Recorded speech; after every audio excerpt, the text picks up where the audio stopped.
Welcome to Shredder Fanfic. Like, subscribe, and hype video.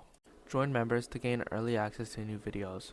The main character, after dying in his previous life, he soon wakes up and finds out he is inside of the universe of the boys where there's Homelander. He finds out he's Albert and he decides to create the umbrella and he competes directly with Vought. The boys, reborn as Albert Wesker, create umbrella, complete with Vought. Chapter 1, A New Corporate Order.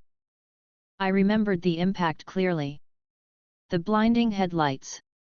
The steel frame crushing down on me. Death had been sudden. No time to prepare, no time to fight it. One moment alive, the next I was gone. When my eyes opened again, it was not the afterlife that awaited me, nor an empty void. It was a sterile, dimly lit space with polished glass panels reflecting my image back at me. The reflection was not my old face. It was Albert Wesker. Slicked blonde hair, black sunglasses covering piercing eyes, sharp features with an authority no one could ignore. My voice carried in my head, cool and deep, perfectly calm. I did not feel shock or denial. I understood immediately. I had died, and I had awakened in Wesker's body. Then came the sound. A sharp ding echoed inside my head. Not in the room. Inside me. System active. Welcome, Albert Wesker. Location, New York City. Timeline, The Boys, Season 1. I spoke aloud, my voice steady, measured, without hesitation. Explain yourself. The voice responded without delay. This system has been created to assist you in constructing Umbrella Corporation within this world. You may acquire resources, facilities, technology, and personnel through the exchange of Nobi points, earned through influence, wealth, or control. Umbrella. I adjusted the cuffs of my coat, the words sinking with absolute clarity. So. This world is ruled by Vought. A monopoly in control of its soups. You wish me to do what they do, only better. Correct. Good. I turned slightly, feeling the strength in this body, the effortless confidence that came with it. Then provide me with my first assets. A gift pack. There was another ding, a finality to it. Confirmed. Initial pack granted, Umbrella headquarters established in New York, located directly adjacent to Vought Tower. Personnel assigned, 100 security officers, 5 enhanced guards.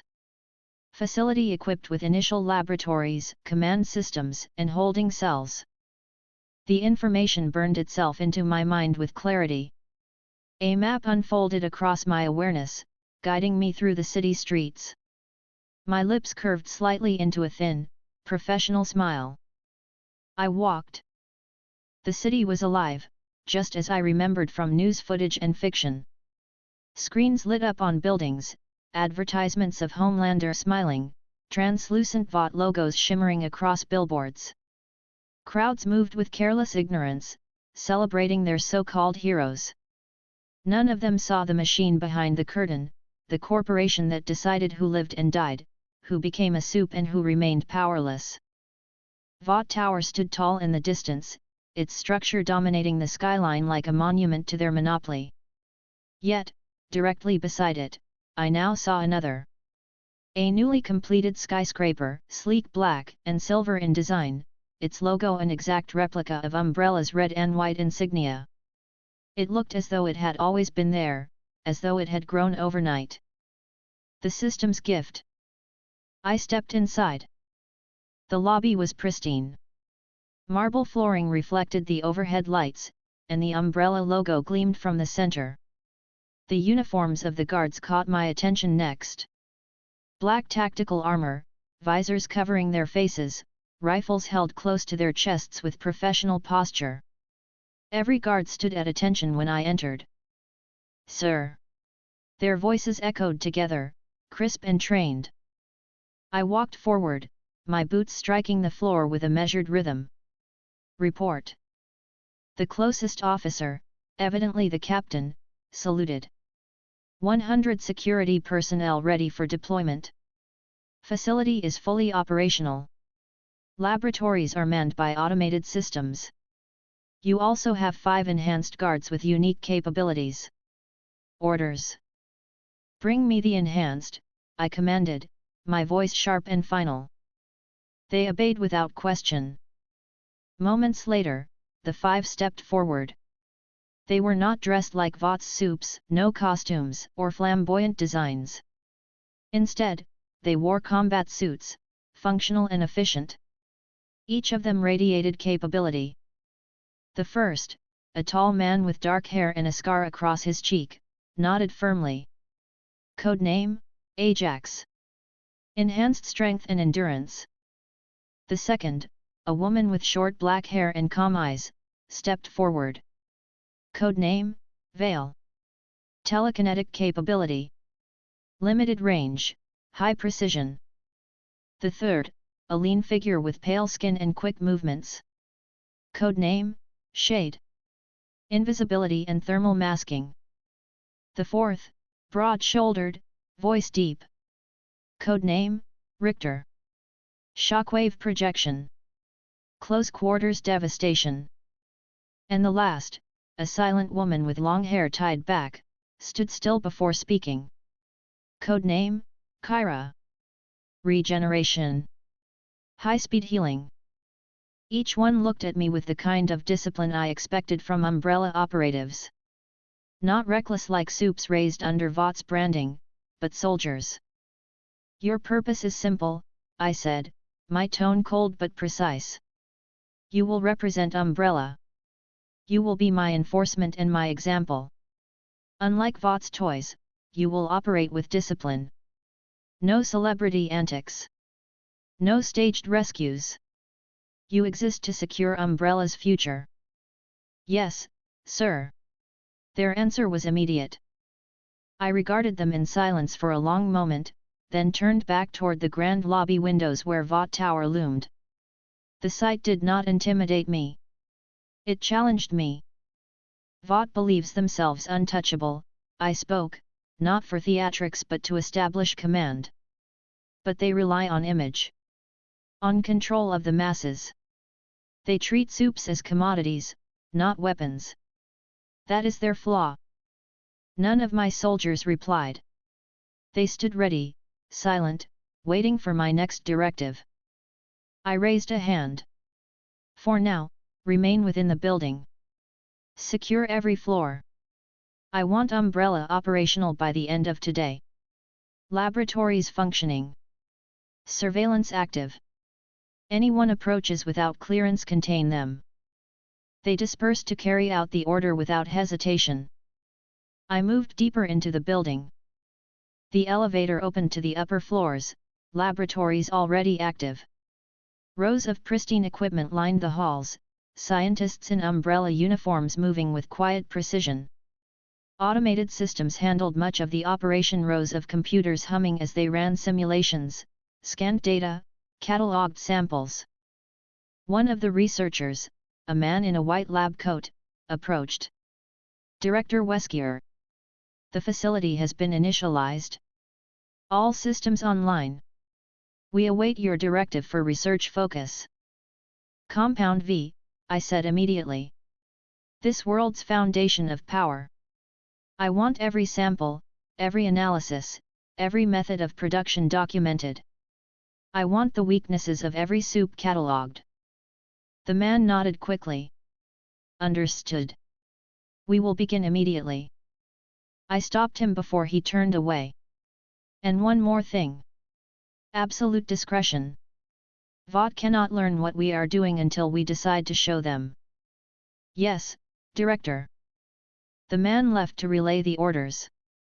I stood at the glass observation deck overlooking the main lab. Rows of containment units, sterile surgical stations, and cryogenic storage pods filled the space. I could see where Umbrella's dominance would grow. Not through flashy heroes or manufactured idols, but through science, order, and weaponized control. Vought's monopoly would face a rival. One they could not anticipate. The first day stretched slowly. By the time the evening sun fell over New York, the headquarters was secured. Security had been deployed to every entrance, every corner. Surveillance systems connected across the city, monitoring Vought's movements. Laboratories had begun dissecting known data on Compound V, collected from digital intercepts. I walked the halls, silent, inspecting every corner of my new empire. Guards saluted me without question. Researchers looked up with respect, no hesitation in their eyes. Umbrella was already real here. And I knew the next step. Vought. They had the public. They had politicians. They had the Seven. But their foundation was fragile. A corporation built on propaganda. Their heroes were unstable, reckless, violent. Homelander was not a leader, he was a liability. If Umbrella mirrored their structure but perfected it, then I would surpass them. And I would begin tomorrow. Chapter 2, The Public Introduction. The morning light cut across the polished surface of my office desk.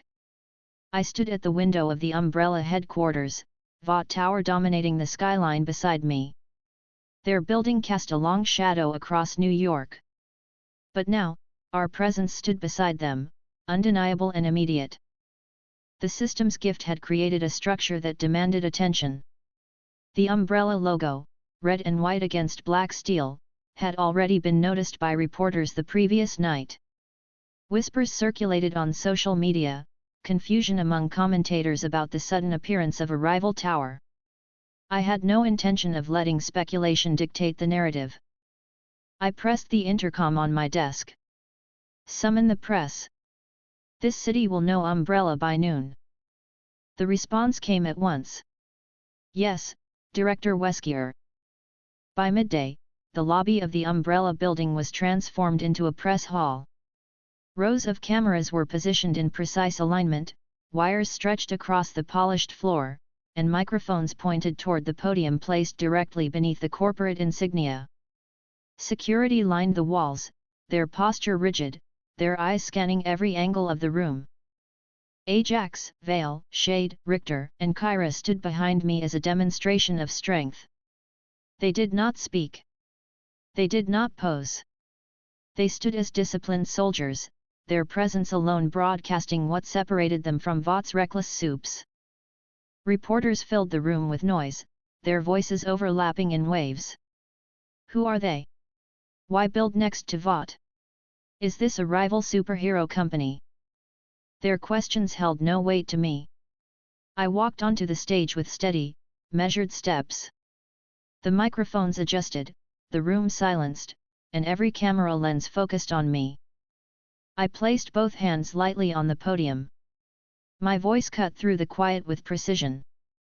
My name is Albert Wesker. I represent Umbrella Corporation. The crowd shifted, cameras flashing rapidly. I continued, my tone flat, professional, leaving no space for uncertainty. Umbrella has come to New York for a singular purpose: to provide order, stability, and discipline in a world that has grown dependent on uncontrollable powers. Vought has established itself as the sole authority in the management of enhanced individuals. We do not seek to imitate them. We seek to improve upon their failures. I gestured slightly to the operatives standing behind me. These are not celebrities. They are not actors in costumes. They are soldiers. They will not participate in public spectacles or staged rescues. They exist for security, enforcement, and defense. They are loyal only to Umbrella's command structure. That is the difference. The first wave of questions erupted immediately. Reporters raised their hands, some shouting to be heard. Security officers moved subtly to keep order. A woman in the front row called out, "Are you saying you are competing with Vought directly? Are you trying to replace the Seven?"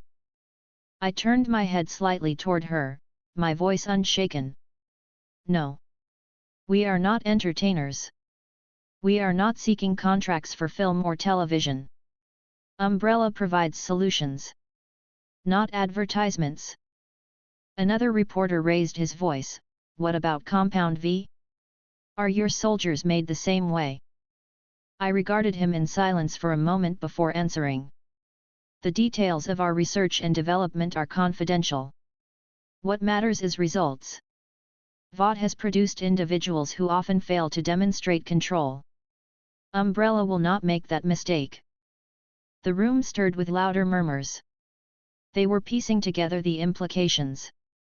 Vought had thrived on secrecy regarding Compound V. My introduction of Umbrella created a direct narrative. Another corporation, equally capable of producing enhanced operatives, now existed within reach of the public. I raised my hand slightly, silencing the reporters again. This is the beginning. Umbrella will offer services in security, biodefense, and advanced medical research. We are not bound to celebrity culture. We are here to provide strength where it is required. Effective immediately, Umbrella is open for government contracts, private security arrangements, and corporate partnerships. I let the words settle. The reporters scribbled frantically, questions layered over each other, but I had no need to extend the announcement further. It was enough. I stepped back from the podium. Ajax and Vale moved forward, creating a barrier between me and the crowd as I turned from the stage. The press shouted for more, their voices rising in waves of desperation for soundbites, but I did not turn back. My point was made. The aftermath was immediate. By the time I reached my office again, live broadcasts covered every channel. News anchors debated the sudden appearance of Umbrella, the boldness of a corporation positioning itself beside Vought, the implications of my words. Some accused Umbrella of being reckless. Others speculated government backing. None of them had answers, and that was intentional. The phone on my desk rang. My receptionist's voice came through the line. Director Wesker, we have received over 100 inquiries from reporters, 24 calls from government agencies, and a direct request from Vought International to speak with you immediately. I adjusted my tie, then sat down. Transfer Vaught's call to me. The line clicked. A familiar voice answered, Ashley Barrett, Stillwell's assistant. Her tone was strained but polite. Mr. Wesker, this is Ashley from Vought International. Madeline Stillwell would like to arrange a private meeting with you as soon as possible. Of course, I replied calmly. Inform Ms. Stillwell I will see her in the morning. At her office. Ashley hesitated. Yes. I'll let her know. I ended the call without further comment. That evening, I summoned the enhanced operatives to the strategy room. The long conference table gleamed under sterile lighting, maps of New York projected on the wall behind me. Ajax sat straight, hands folded in front of him. Vale leaned back slightly, silent. Shade rested his hands on the table but kept his eyes sharp, scanning the others.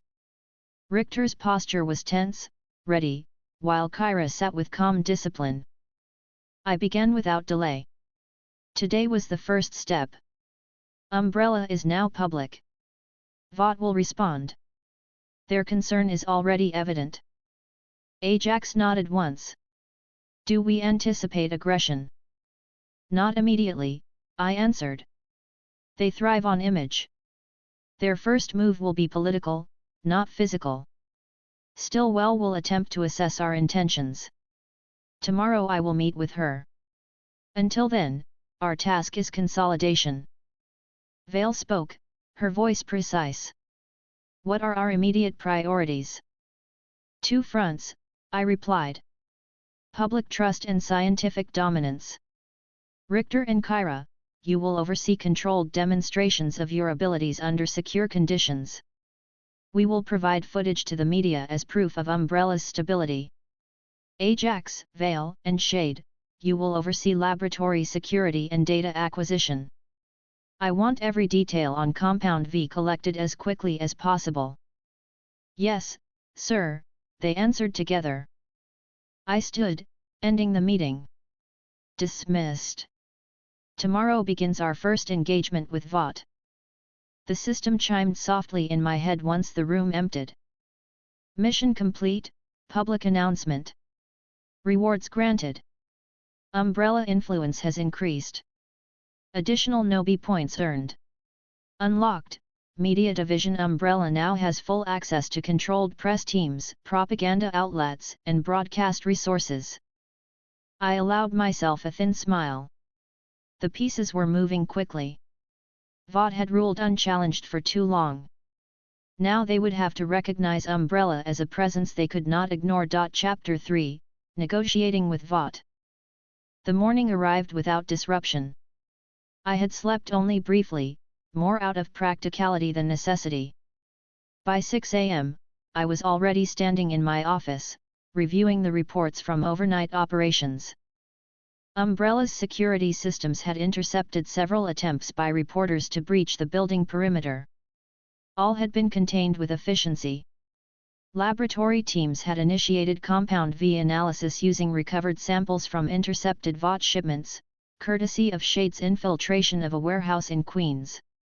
Our data storage contained the beginnings of something critical, though far from complete. By 8, I was ready to depart for Vought Tower.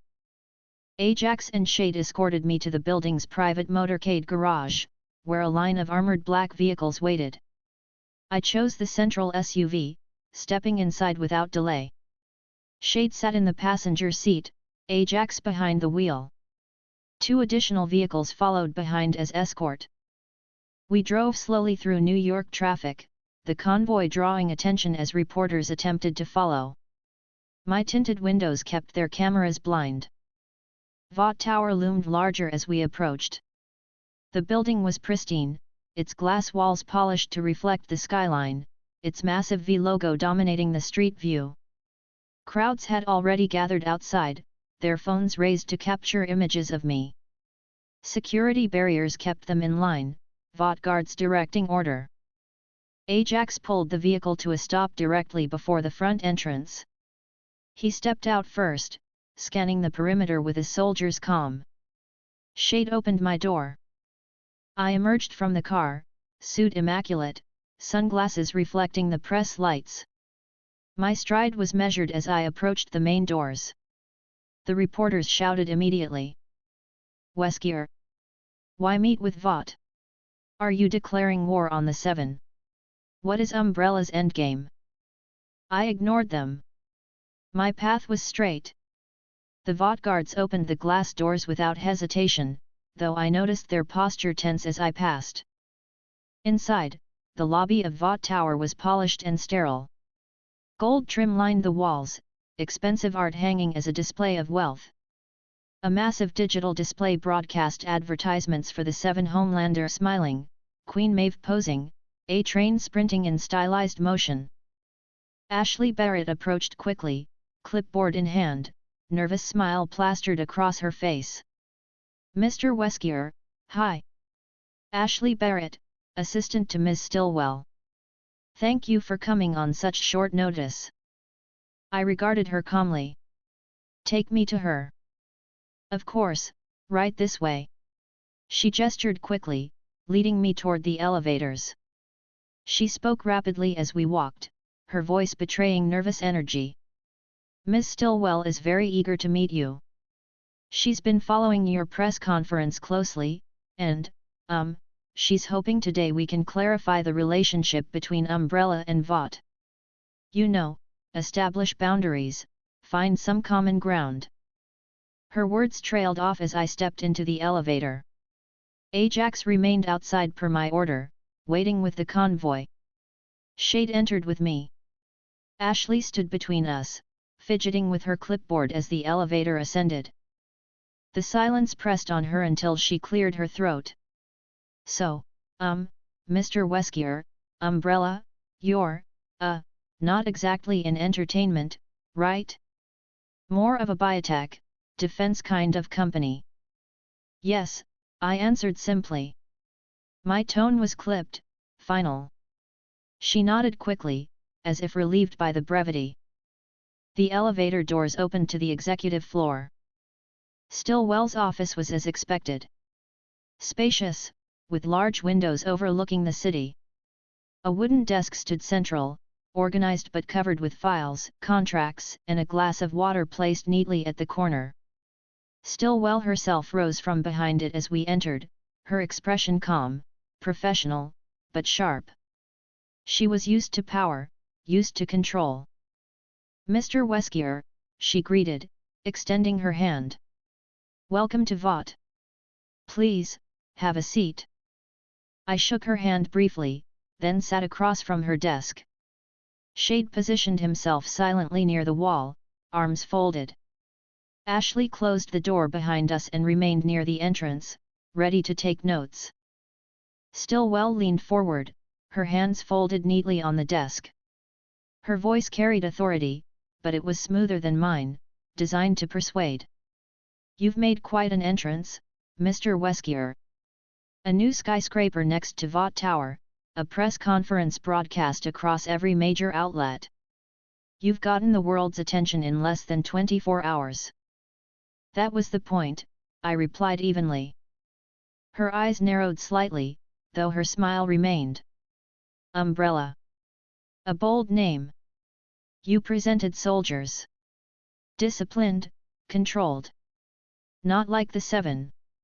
You've made it clear you don't intend to compete in entertainment. But, setting up shop right next to us, announcing government contracts, military services, well, I'm sure you understand how that looks." "Deliberate," I said. "Umbrella exists to succeed where Vought has failed. I intend to make that distinction clear." Ashley shifted nervously at the bluntness of my words, scribbling on her clipboard. Stillwell, however, kept her composure. She leaned back slightly in her chair. "Vought has decades of experience, Mr. Wesker. Government contracts, political backing, brand dominance. The Seven are the most recognized faces in the world. You may not be interested in entertainment, but the fact is image is power. Without it, you won't compete." "I do not compete," I corrected her. My voice remained flat.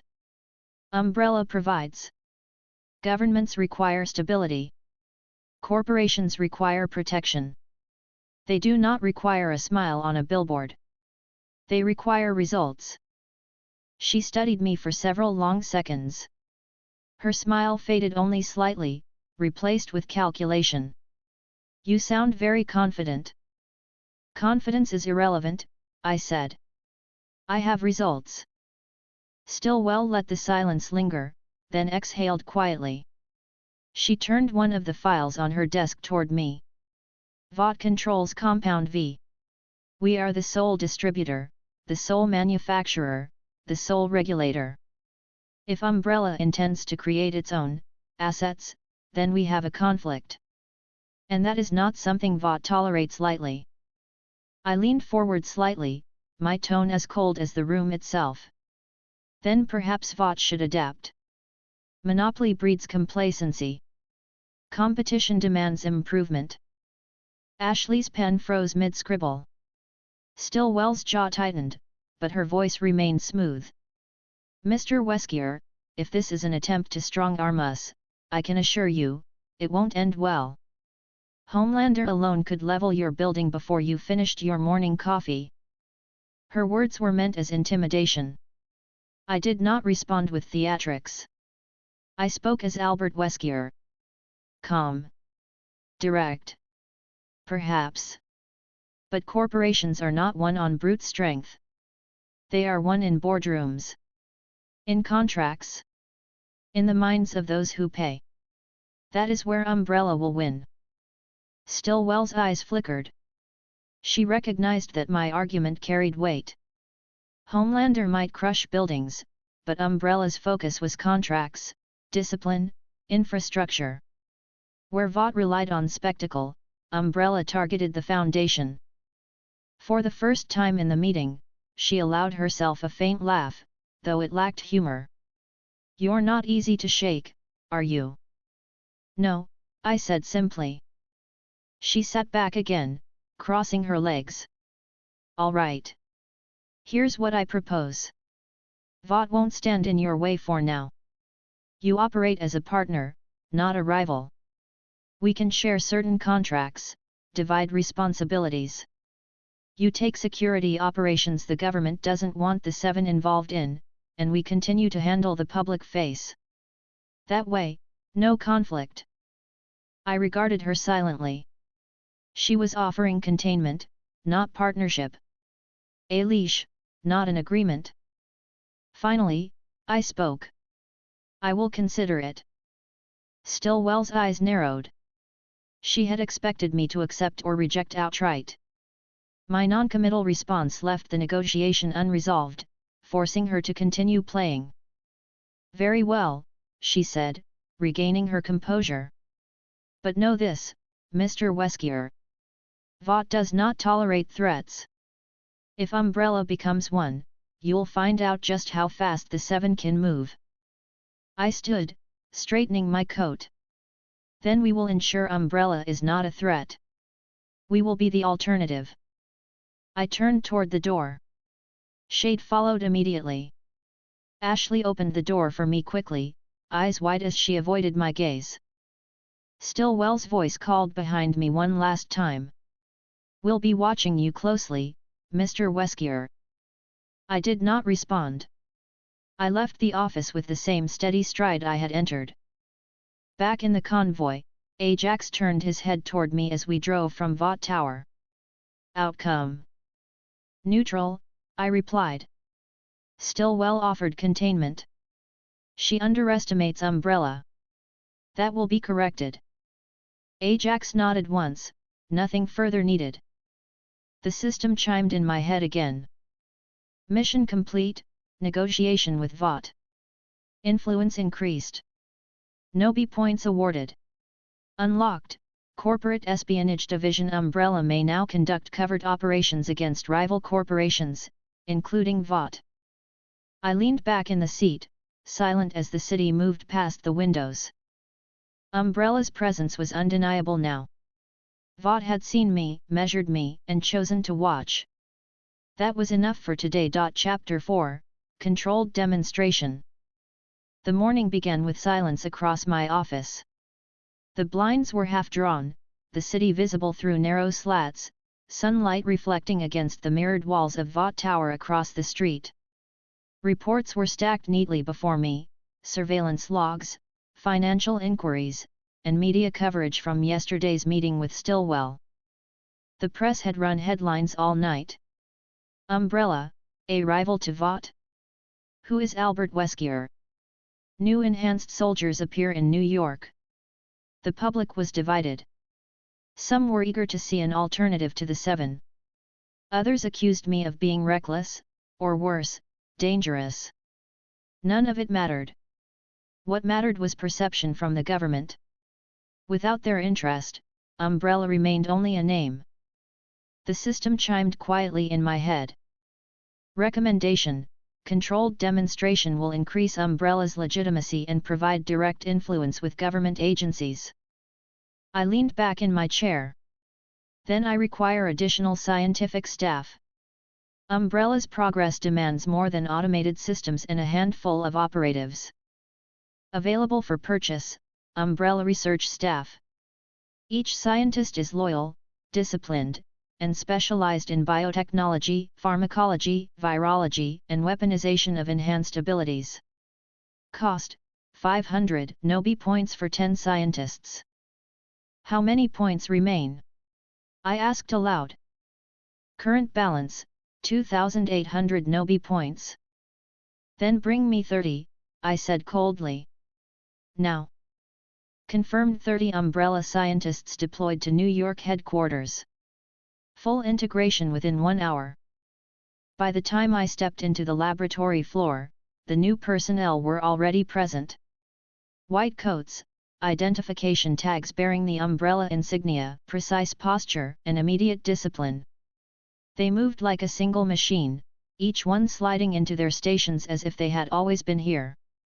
One of them approached, an older man with sharp eyes and trimmed grey hair. His voice was clear, professional. Director Wesker. Dr. Isaac Renner, appointed Chief of Umbrella Research Division. 30 of us report directly to you. I looked at him, my tone steady. Your priority is compound V analysis, replication, refinement. I want every weakness catalogued. Every application tested. But today, your task is simple, prepare Richter and Kyra for a controlled demonstration. Power measurement. Stability assessment. Controlled visuals suitable for government presentation. Renner nodded without hesitation. It will be done.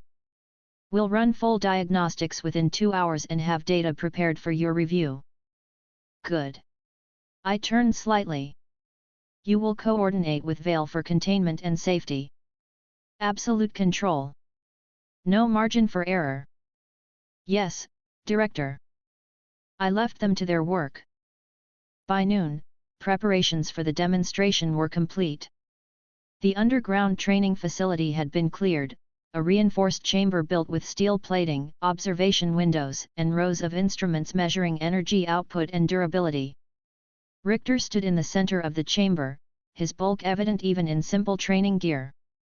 Kyra was beside him, calm as ever, her posture relaxed though her presence commanded attention.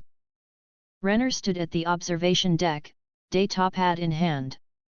Vale adjusted containment fields through her telekinetic ability, ensuring no stray force escaped. Shade monitored entry points. Ajax stood with me at the observation deck, arms crossed. Renner spoke first. Subject Richter. Power class estimated high. Abilities, seismic shockwaves generated from impact force. Range localized, destructive within a 50-meter radius. Demonstration begins now. Richter looked up to me. Orders, sir. Proceed, I said.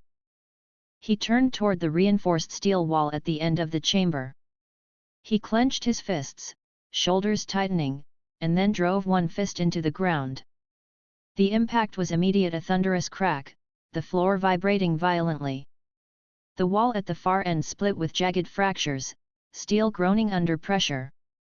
The observation deck shook slightly though the containment field held. Reporters would have cheered.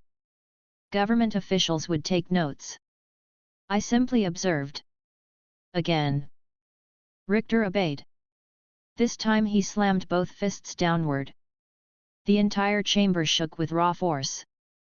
The floor dented, reinforced layers bending under the stress. Dust lifted in the air, sensors spiked, alarms briefly triggered before Vale stabilized the field. Renner studied the data pad, his expression professional. Output confirmed. High destruction potential. Controlled environment successful. I raised a hand.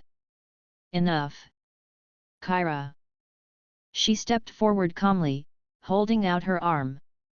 Renner pressed a button, releasing a mechanical drone that fired a high-velocity round directly into her forearm. The round tore through flesh, blood spattering briefly. Kyra did not flinch. Within seconds, the wound closed completely, muscle and skin knitting back into place until no scar remained. Again, I commanded. A second drone fired. This time, 2 rounds struck, one in the chest, one in the shoulder. Kyra staggered slightly but remained standing. The wound sealed as quickly as the first, blood evaporating into new tissue, skin flawless again within moments. Renner nodded, recording. Rapid regeneration confirmed. Pain response minimal. No lasting injury. Kyra turned her eyes to me. Director. That is enough, I said. The scientists worked quickly to compile the results. Richter's destructive output was measured, Kyra's regeneration documented. Both presented clear evidence of Umbrella's assets powerful, disciplined, and above all, controlled. By late afternoon, I was in the strategy room once again. The data had been reviewed, polished into presentation-ready material. Umbrella's insignia marked each slide, Richter's shockwaves documented with seismograph readings, Kyra's regeneration displayed with high-definition medical scans. Controlled. Professional. Everything Vought's soups were not. Renner stood at my side, his voice calm.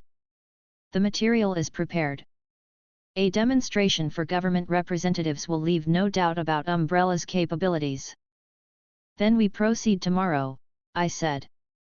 Ajax spoke from across the table. Do we expect interference from Vought? Not directly, I replied. Stillwell is cautious. She will watch, not act, until Umbrella threatens her control.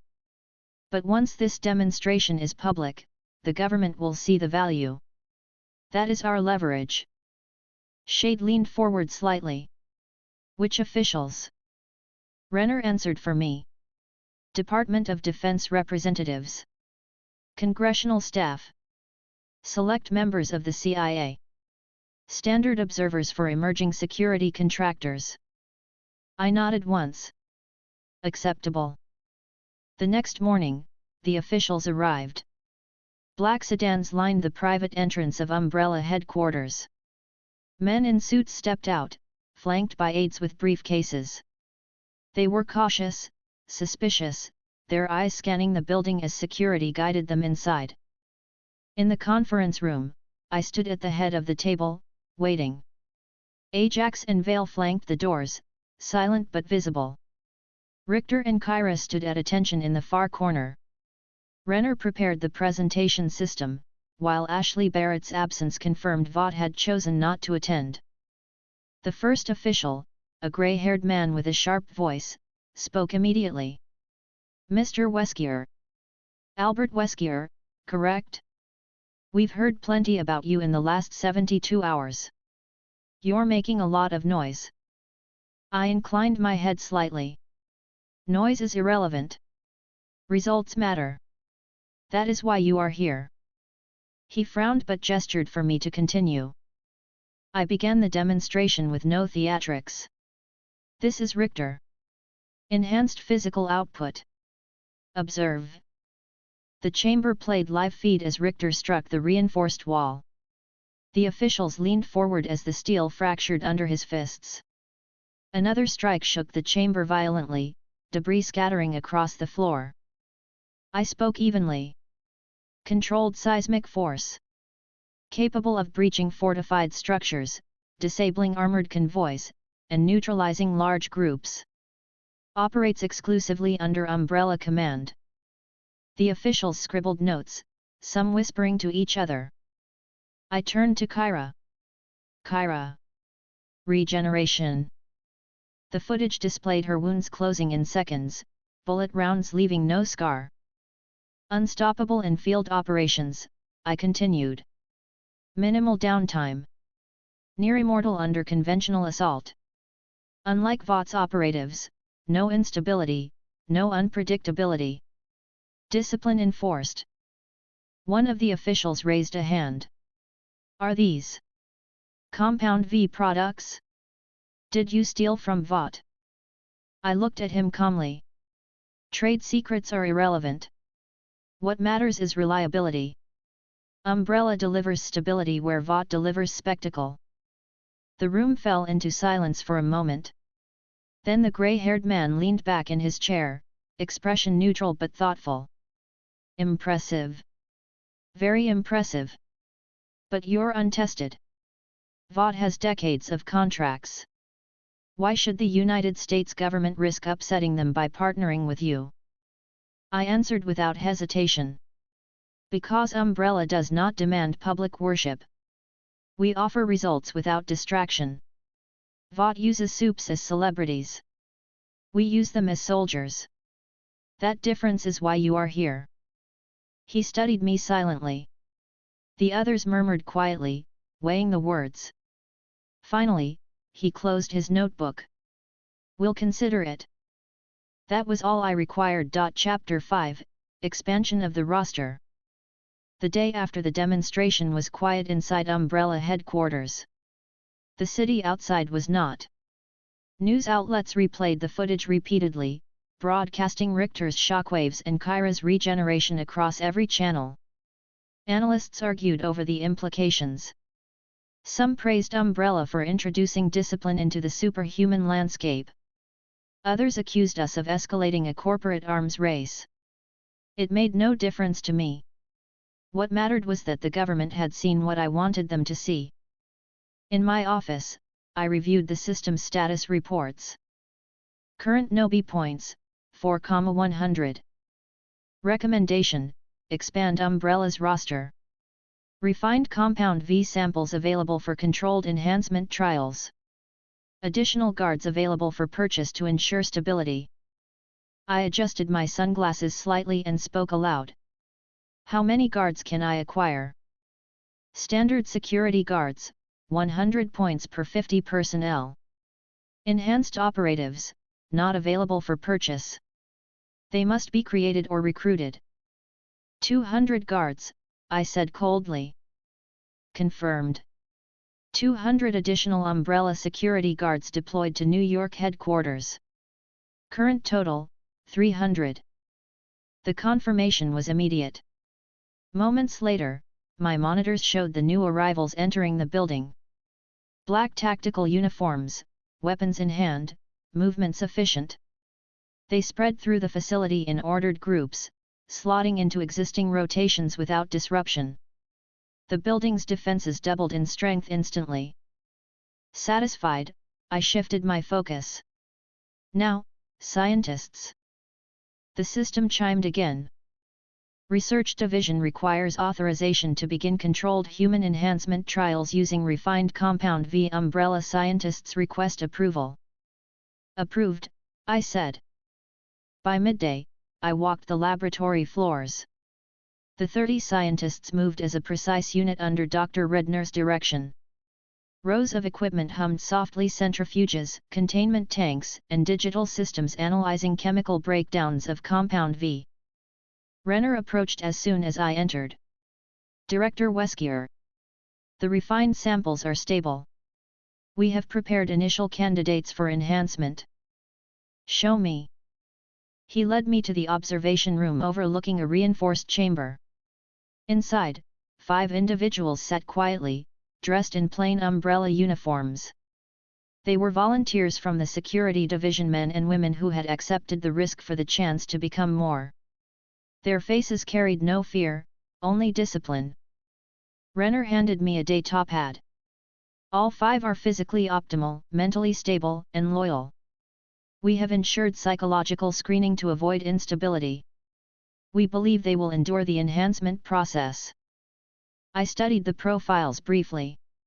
Height, weight, medical records, psychological evaluations.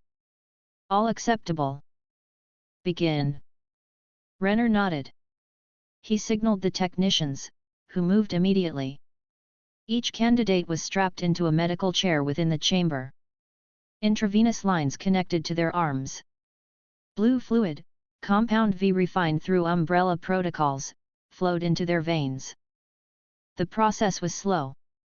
Monitors beeped steadily, vital signs rising and falling. One candidate clenched his fists as his muscles tensed violently. Another gasped as energy coursed through his system. Scientists recorded every change, every spike in biometrics.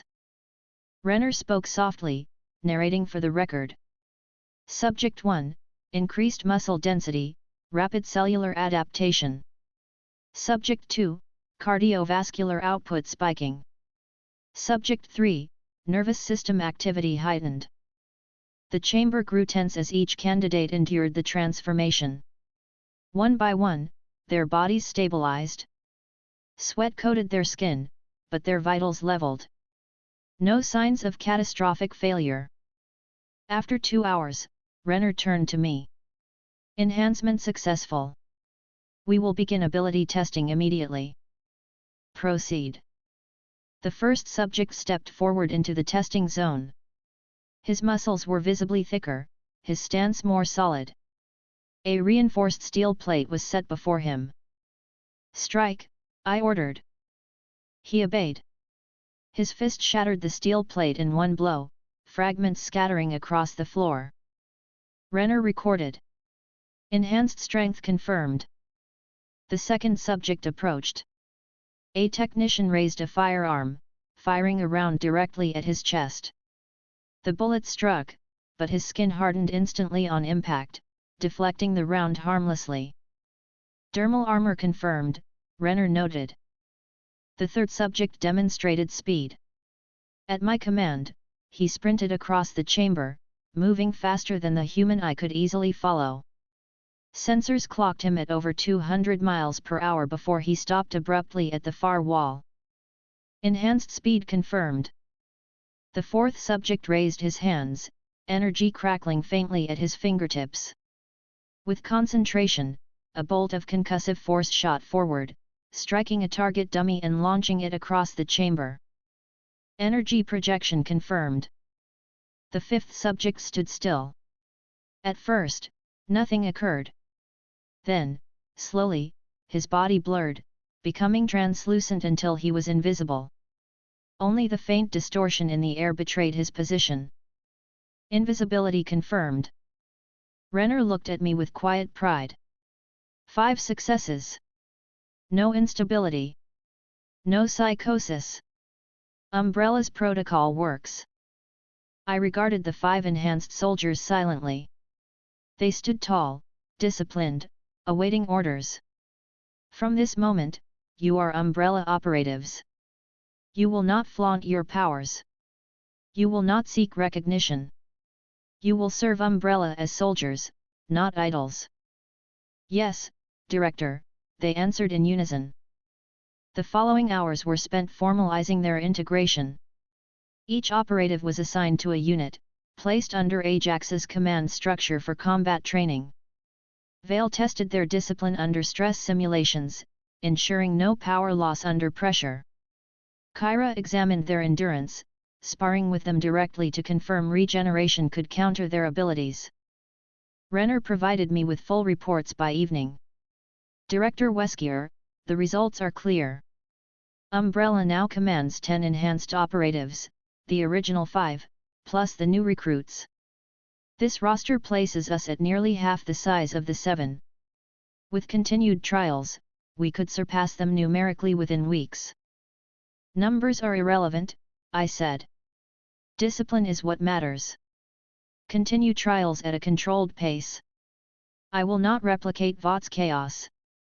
Renner inclined his head. Understood. That night, I walked the halls of the headquarters personally. Guards stood at every corner, 300 strong now. The new operatives trained in the lower levels, their movements precise, their discipline evident. Laboratories buzzed quietly with ongoing research, scientists moving with purpose. Umbrella had grown in days from a name into an organization.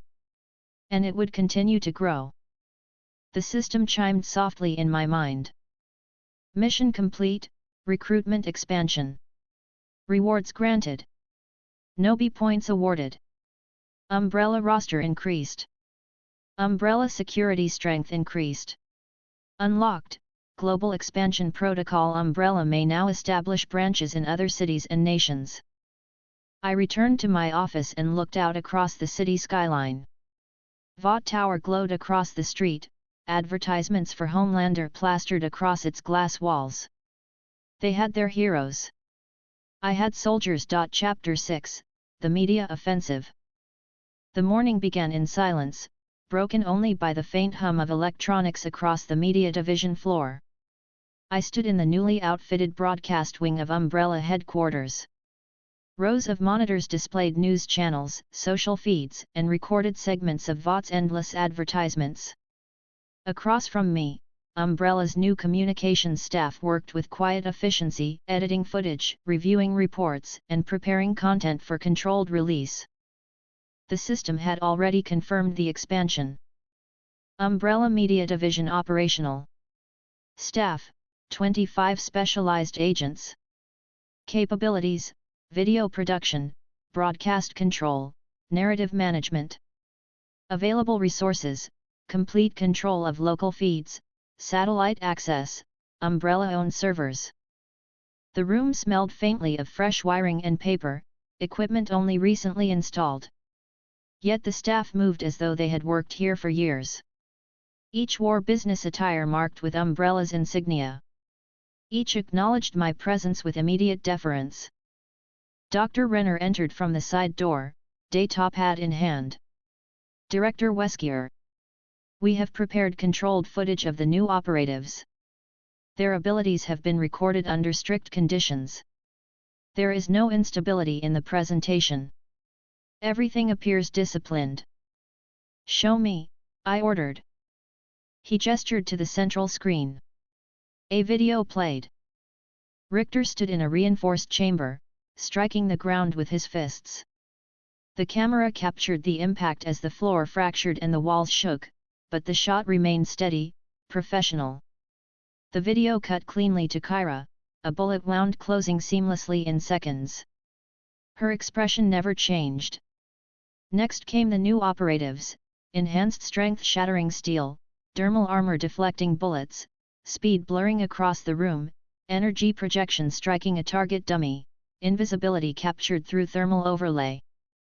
The footage ended with a single image of all 10 operatives standing in formation, Umbrella's insignia glowing behind them. No theatrics. No slogans. Only controlled presence. I watched silently until the screen went black. Acceptable. Renner nodded. We can broadcast immediately. Suggested outlets include major news channels, online platforms, and Umbrella's official media accounts. We will also distribute footage to government contacts. Do it, I said. The release was executed at 10 o'clock sharp. Umbrella's insignia appeared across multiple channels simultaneously. The footage rolled in sequence, every clip lasting no more than 15 seconds. Each operative demonstrated their ability, calm and efficient. There were no smiles, no theatrics. Only performance.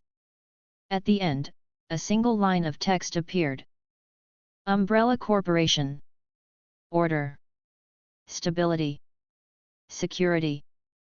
That was all. The reaction was immediate. Within the hour, television anchors were already dissecting the footage. CNN replayed Richter's shockwaves in slow motion, debating the destructive potential. Fox News asked whether Umbrella posed a threat to American security. MSNBC compared Kyra's regeneration to Queen Maeve's durability, speculating about possible military contracts. Social media erupted. Clips spread across every platform. Some users praised Umbrella's approach, calling it refreshing to see soups that weren't trying to be celebrities. Others accused Umbrella of creating a private army of monsters. Both reactions served my purpose. Attention was leverage. By noon, my office phone rang. Ajax answered, then handed the receiver to me. Director Wesker, this is Senator Vasquez, the voice on the other end said sharply. I saw your broadcast. Impressive. Very impressive. We'll want to discuss potential contracts soon. Then schedule a meeting, I replied flatly. Of course. I'll have my staff contact you. I ended the call without further comment. Moments later, Ashley Barrett called from Vought Tower. Her voice was quick, uneasy. Mr. Wesker, Ms. Stillwell would like to know why Umbrella released footage of, well, enhanced operatives. She believes this could confuse the public about the Seven's position. Tell her confusion is irrelevant, I said. Umbrella provides stability. If she wishes to discuss it further, she may call me herself. Ashley hesitated. I'll pass that along. I ended the call again. That afternoon, I convened my operatives in the lower briefing hall. Richter, Kyra, Ajax, Vale, Shade, and the 5 new recruits stood in disciplined formation. Their eyes followed me as I entered, their posture straight, their silence absolute. The footage is live, I told them. My voice carried through the hall evenly. The world has seen you. They will know you not as celebrities, not as performers, but as soldiers. You will not seek interviews. You will not seek attention. You will demonstrate discipline. That is all. Yes, Director, they answered in unison. I stepped closer to the recruits. You are not replacements for Vought 7. You are Umbrella. You will not imitate their behavior. Your only loyalty is to command. Yes, Director, they repeated, their voices steady. I dismissed them, leaving Ajax to oversee further drills. The system chimed again as I returned to my office. Mission complete, media offensive. No B points awarded. Umbrella's public profile increased. Government interest has risen significantly. Unlocked, recruitment pool expansion. Umbrella now has access to additional volunteer candidates for enhancement trials. I sat down, reviewing the reports appearing across my desk. Public trust polls were rising. Government inquiries doubled since the morning. Journalists continued to request interviews, though none would be granted. Stillwell had not called. That silence confirmed what I already knew. Vought was calculating its response. Late in the evening, Dr. Renner returned with additional reports. Director Wesker. The public broadcast has accelerated volunteer interest. We have received over 200 applications from security personnel requesting consideration for enhancement. Many are citing loyalty to Umbrella's mission. Filter them, I said. Only the strongest, most disciplined, most stable. No exceptions. Understood. Ajax entered moments later, standing at attention. Director. The new operatives have adapted to training. Performance is consistent. No signs of instability. Good. Expand their rotations. Each will be integrated into a unit of standard security guards. Enhanced discipline begins now. Yes, Director. The following morning, news outlets continued coverage of the Umbrella broadcast.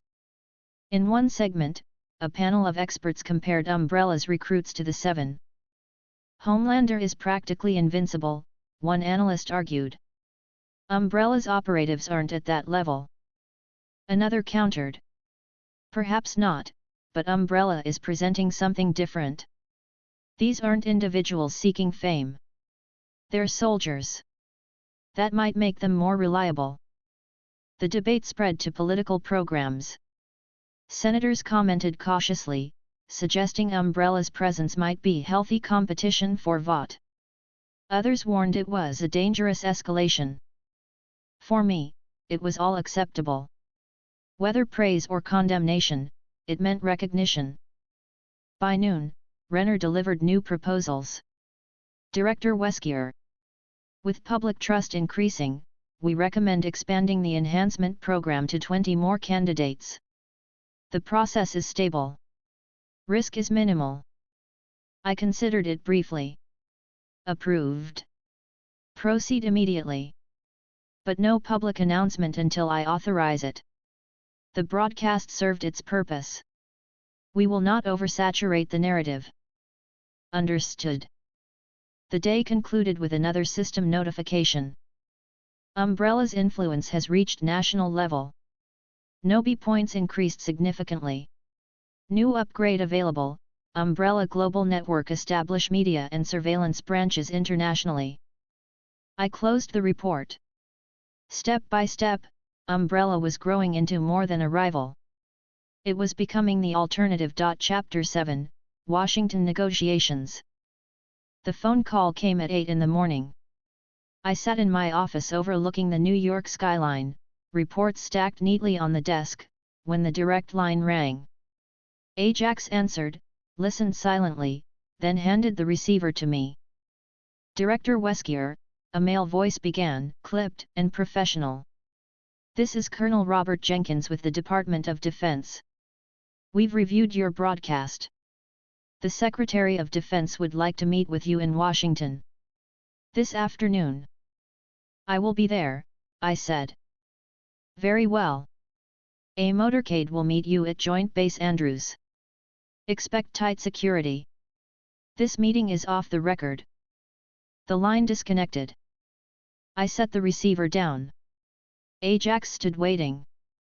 Orders, sir. We leave in 1 hour, I said.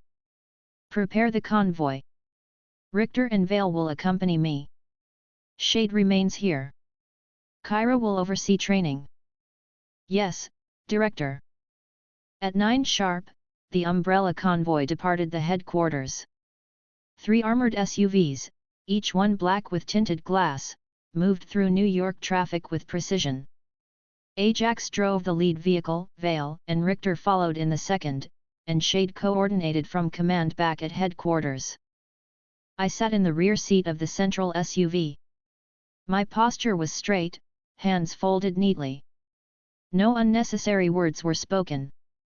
The vehicles reached the private terminal at JFK within 30 minutes, bypassing public terminals entirely. Umbrella's insignia ensured clearance. A jet waited on the runway, marked with the corporation's colors. Guards secured the perimeter as I stepped aboard. The flight was silent, efficient. 2 hours later, we landed at Joint Base Andrews outside Washington, D.C. A government motorcade awaited us. Black sedans with tinted windows, military police positioned nearby, men in suits scanning the runway with earpieces and stern expressions. A man in uniform approached as I disembarked. He was tall, his hair grey, his posture rigid. His ribbons and stars marked him clearly. Colonel Robert Jenkins. Mr. Wesker, he greeted, extending his hand. Welcome to Washington. I shook his hand briefly. Colonel. This way, he said, leading me to the waiting sedan. Richter and Vale followed closely, scanning the perimeter with quiet discipline. The convoy departed immediately, escorted by police vehicles through the streets of Washington. The meeting was held at the Pentagon. We passed through layers of security, IDs checked, vehicles searched, guards stationed at every corner. Inside, the halls were polished, the walls lined with photographs of past military campaigns. Colonel Jenkins guided us to a secure conference room deep inside the building. A long table dominated the space, with microphones, water pitchers, and folders placed neatly at each seat. Already present were several officials, men in suits, military officers in uniform, and aides with notebooks. Their eyes followed me as I entered. At the head of the table sat Secretary of Defense James Donovan. A broad-shouldered man in his late 50s, his expression calm but firm. He gestured to the seat across from him. Mr. Wesker. Please. Sit. I took the seat without hesitation. Richter and Vale stood at the back of the room, silent, unmoving. Donovan leaned forward, folding his hands. You've caused quite a stir, Mr. Wesker. Umbrella's broadcast yesterday was impressive. The whole world saw your people. The question we need answered today is simple. What do you want? I want contracts, I said coldly. My tone carried no hesitation. Umbrella offers discipline, stability, security. Where Vought provides instability, we provide control. Your military requires soldiers. We can provide them. The officials exchanged glances. One man in a grey suit, likely a congressional staffer, leaned forward. Are you saying you want to replace Vought? Because Vought has been our partner for decades. I am saying Vought is flawed, I replied. Their soups are celebrities. They are not soldiers. They seek attention. They fail under pressure. Umbrella does not fail. Donovan raised a hand, silencing the room. His eyes stayed on me. Vought has leverage. They have the 7. Homelander alone could level a city. Are you prepared to match that? Numbers are irrelevant, I said. One man does not decide a war. What matters is discipline. What matters is control. Umbrella provides both. Donovan studied me for a long moment. His face betrayed no emotion. Then he gestured toward a folder on the table. We've reviewed the data you released. Impressive. Richter's shockwaves. Kyra's regeneration.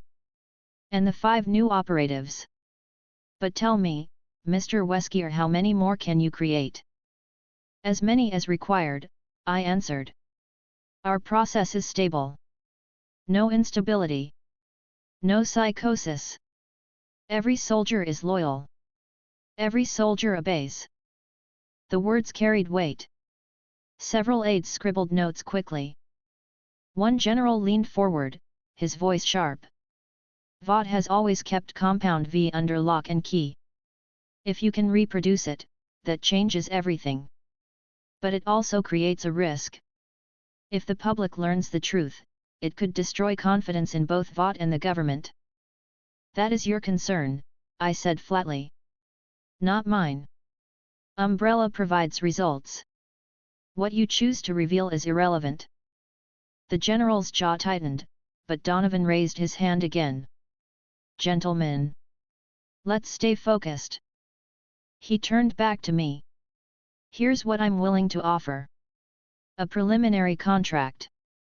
Umbrella will provide a unit of 5 enhanced operatives for testing under military supervision. Non-combat roles only. In exchange, you'll receive funding and continued consideration for expansion.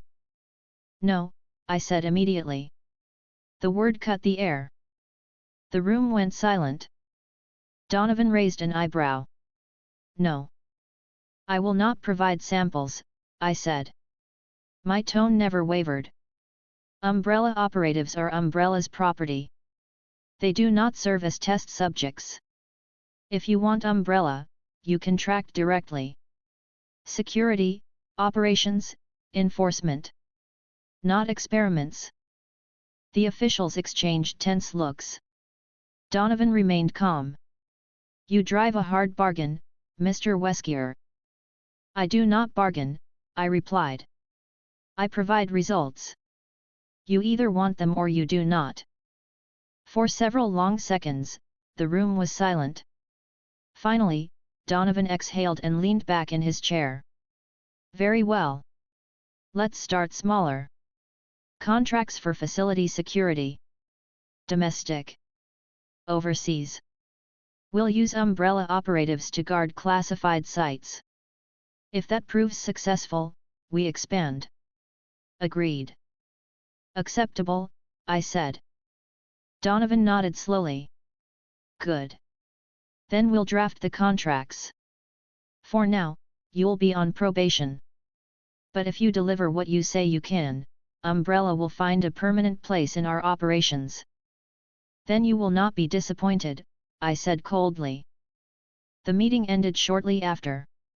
I stood, adjusted my coat, and left the conference room without another word. Richter and Vale followed closely, their eyes scanning the hall as we departed. The convoy returned me to Joint Base Andrews by evening. The flight back to New York was quiet.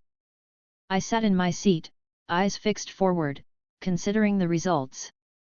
Umbrella had secured its first government contracts. Small, controlled, but enough. Enough to prove our worth. Enough to begin integration. The system chimed softly in my head as the plane descended into JFK. Mission complete, government contract negotiation. Rewards granted.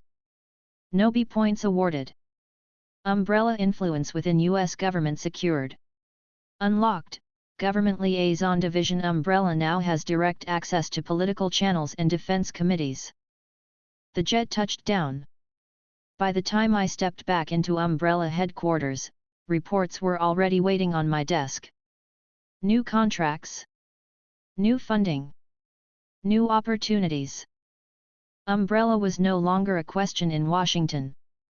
It was a presence. Chapter 8, Accelerated Recruitment. The morning began as usual. I sat in my office reviewing overnight reports while the blinds were half drawn, blocking most of the sunlight from the New York skyline. My desk was organized into 3 separate stacks: government inquiries, internal Umbrella reports, and financial statements. Since the Pentagon meeting, communications from Washington had increased substantially.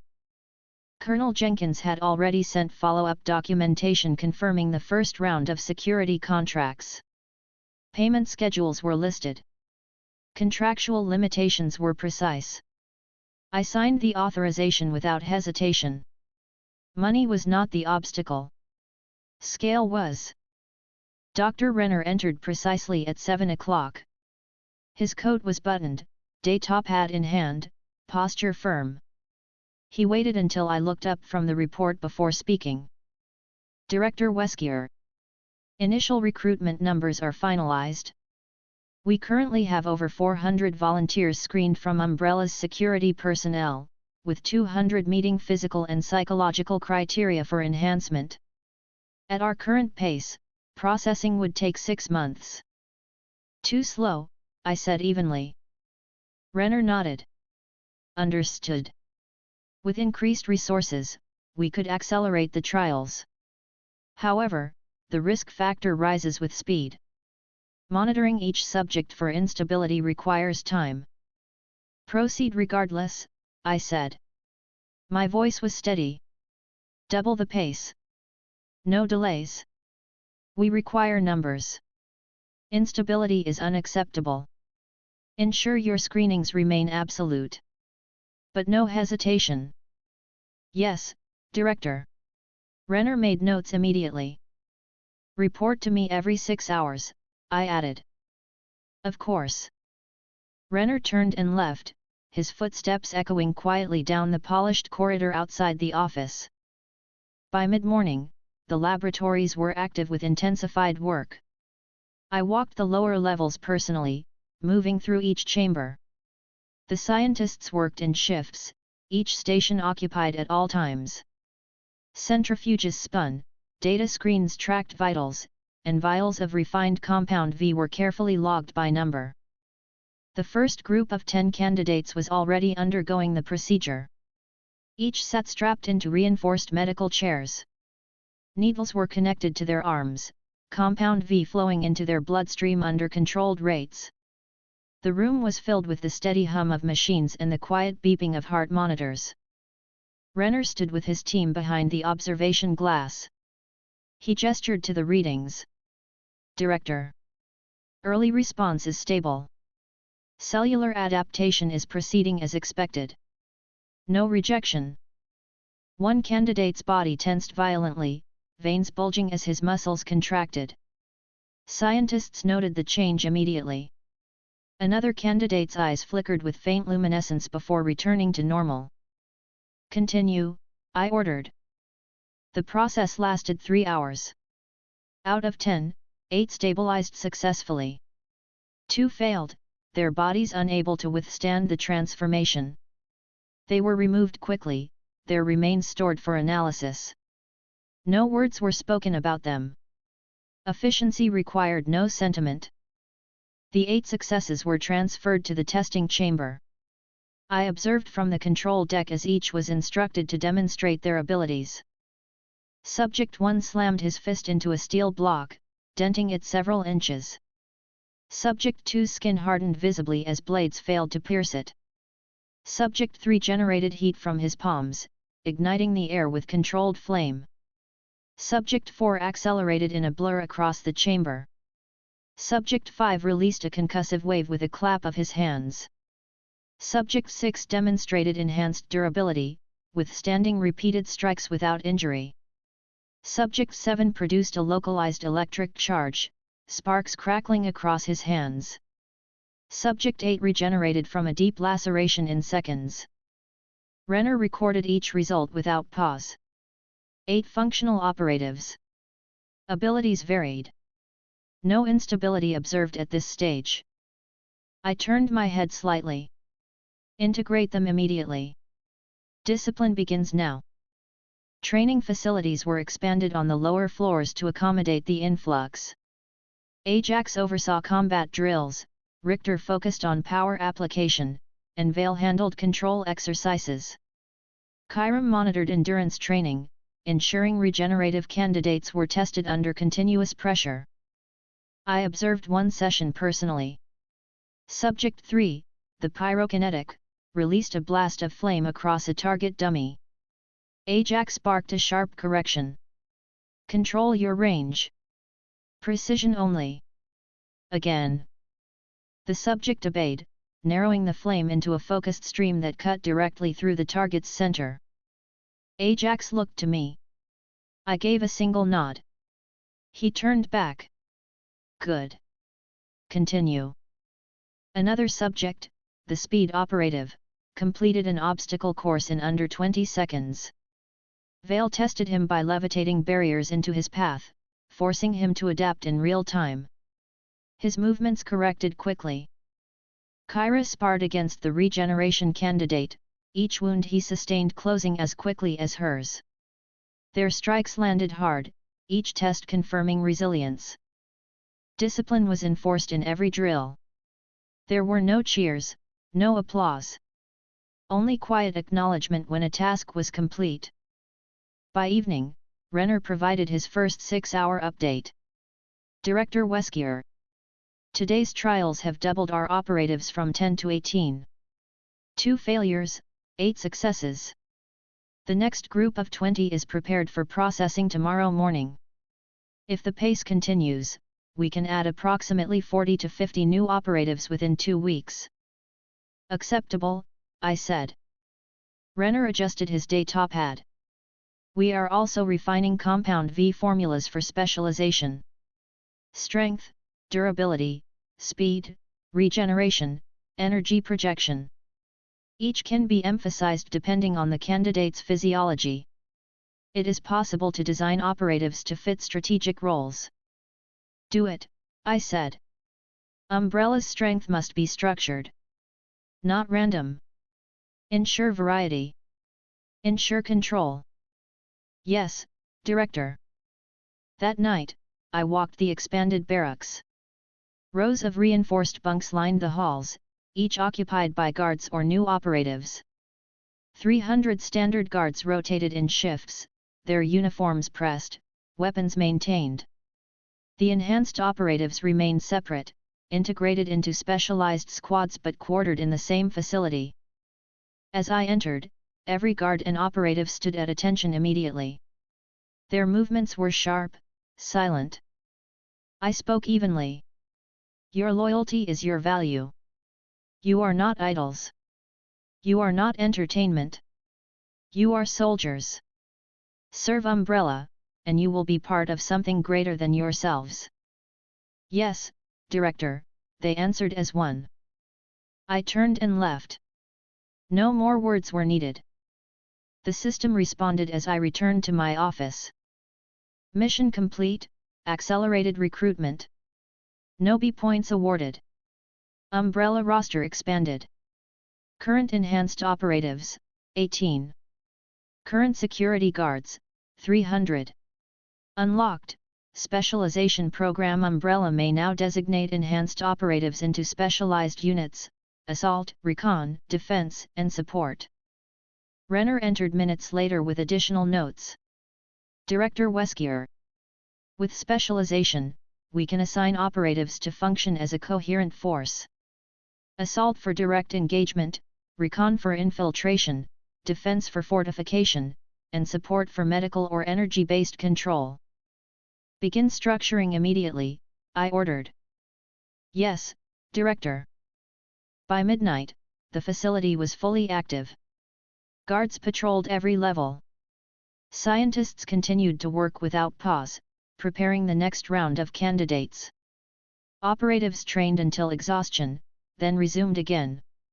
Umbrella's expansion was constant, precise, and absolute. Chapter 9, Espionage on Vought. The order was given at 7 o'clock in the evening. The laboratories had finished processing their most recent candidates, but my attention was not on recruitment. It was on Vought. I stood in the strategy room, the long table covered with digital maps and surveillance feeds. Ajax, Shade, Vale, Richter, Kyra, and Dr. Renner were all present. The overhead lights illuminated every detail of the map's Vought Tower, secure laboratories in New York, distribution hubs spread across the state. Shade, I said. My voice was low but precise. You will infiltrate a Vought facility. Objective: full data on Compound V production. Not fragments. Not intercepted shipments. Complete information. Shade inclined his head slightly, his voice calm. Yes, Director. I turned my gaze to the far end of the table where one of the new operatives stood. A lean man with dark hair, marked in the roster as Subject 11. His designation was Recon. Enhanced speed, invisibility, and thermal masking combined. You will accompany him, I said. Your speed will compensate for extraction if compromised. The operative answered immediately. Understood, Director. Dr. Renner tapped his day top hat. Director, our surveillance suggests Vought's primary laboratory for Compound V refinement is in Queens. Subterranean levels. Security is extensive. Armed guards, biometric scanners, and electronic surveillance. Entry will not be possible through conventional means. I looked at Shade. Your ability bypasses conventional means. No trace. No noise. No failure. Shade nodded. It will be done. I gestured to Recon. Your task is support. Do not improvise. You will follow Shade's lead and ensure exfiltration if compromised. Yes, Director. Ajax spoke from the side, his tone blunt. Extraction plan. Direct, I said. Shade will enter first. Recon will follow. Data will be copied, not stolen. Vought must not be alerted to the breach until it is too late to correct it. If resistance is encountered, silence them permanently. Leave nothing that can be traced to Umbrella. Ajax gave a short nod. Understood. The orders were final. The mission began immediately. Shade and Recon departed at 9 o'clock. I monitored their progress from the command center. The room was dim, filled with screens displaying live satellite imagery and Umbrella's own surveillance systems. Vale operated the communications board, relaying signals through encrypted channels. Renner tracked environmental sensors in real time. COMM check, Vale said, her tone professional. Shade's voice came through first, calm and even. Operational. Recon followed. Operational. I pressed the intercom button. Proceed. The two operatives moved through New York streets in civilian clothing, blending into the nighttime crowds. Vought Tower was brightly lit in the distance, but their destination lay elsewhere. A nondescript warehouse complex in Queens, outwardly labeled as a distribution hub for pharmaceuticals. Umbrella surveillance had already mapped the interior. The first two levels were conventional storage and offices. The lower levels were restricted, accessible only through biometric locks and guarded corridors. That was where Compound V was refined and stored. Shade activated his ability as they neared the perimeter. His form blurred, then vanished completely, leaving only faint distortion in the air. Recon followed, his body fading into invisibility before breaking into a sprint. Together, they bypassed the outer guards unseen. Vale reported from the console. Entry successful. No detection. Renner scanned the feeds. Security is heavier inside. Motion detectors, cameras, pressure-sensitive floors. They'll need precision. Then they will provide it, I said. Inside the warehouse, Shade moved silently through shadowed corridors. His invisibility masked him completely from sight and thermal sensors. Recon trailed behind, his speed allowing him to bypass open areas between patrols. They reached the elevator at the rear of the complex. A guard stood watch, scanning the area lazily. Shade approached, silent as air, and in one movement wrapped an arm around the man's throat. A brief struggle, then silence. The guard's body slumped to the ground. Shade pressed the call button. The elevator opened. Inside, a biometric scanner waited. Obstacle, Shade whispered over comms. I responded immediately. Bypass. Renner typed quickly on his console. Director, the biometric scanner cross-references with Vought's secure employee database. Without a valid ID, the elevator will lock down the facility. Then use the guard, I said. Shade dragged the unconscious body into the scanner. The machine beeped, then flashed green. The elevator descended. Vale reported calmly. Clear. They're moving to level 3. The elevator doors opened into a sterile white corridor. Bright fluorescent lights illuminated reinforced doors along the hallway. Each was marked with codes and warning signs. Armed guards patrolled in pairs, their posture disciplined. Cameras tracked the hallway from every angle. Shade moved first, slipping past the patrols undetected. Recon followed, moving fast enough that the cameras caught only brief flickers of motion, too quick to register. They reached a reinforced door marked restricted, authorized personnel only. Shade placed a hand against the lock. His invisibility flickered as he produced a small umbrella device, an override tool designed by Renner. The lock clicked open. Inside, rows of computers lined the room. Screens displayed chemical formulas, production schedules, and shipment routes. At the center stood a secured server terminal, its casing reinforced with steel. Vale's voice came over comms. That's it. Data hub. Proceed, I ordered. Shade inserted a small umbrella drive into the terminal. The system activated, downloading every file, every record, every formula. The progress bar began to fill across the screen. Renner reported from the command center. Data transfer at 20%. Stable. Time stretched as the bar crawled forward. Shade and Recon remained invisible, watching silently as patrols passed outside the door. 40%, Renner said. 60%. A guard paused outside the door, suspicious. He reached for the handle. Shade moved instantly, phasing through the door before the man could react. A knife slipped silently across his throat. The guard collapsed soundlessly. Shade dragged the body out of sight before returning to the terminal. 80%, Renner said. Complete. Download successful. Exfiltrate, I ordered. The two operatives retraced their steps, moving silently through the corridors. They reached the elevator, dragging the second guard's body inside to trigger the biometric scanner again. The doors closed, carrying them back to the surface. Vale reported calmly. No alarms. No detection. Outside, the streets were quiet. Shade and Recon slipped away into the night, blending back into the city as though nothing had happened. Within 30 minutes, they were in Umbrella headquarters, delivering the secured drive to the laboratory. Dr. Renner presented the data to me personally in the strategy room. The drive was inserted into Umbrella's systems, screens filling with chemical breakdowns, production methods, and distribution records.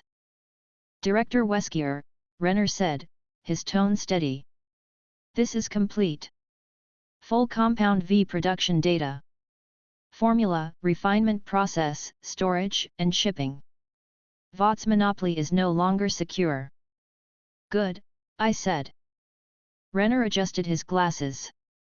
With this, we can not only replicate Compound V indefinitely but refine it further. Side effects can be eliminated. Strength can be optimized. We can control the process better than Vought ever has. Begin immediately, I ordered. Yes, Director. Ajax entered shortly after, standing at attention. Mission success. Complete, I said. He gave a single nod. Then Umbrella has everything it needs.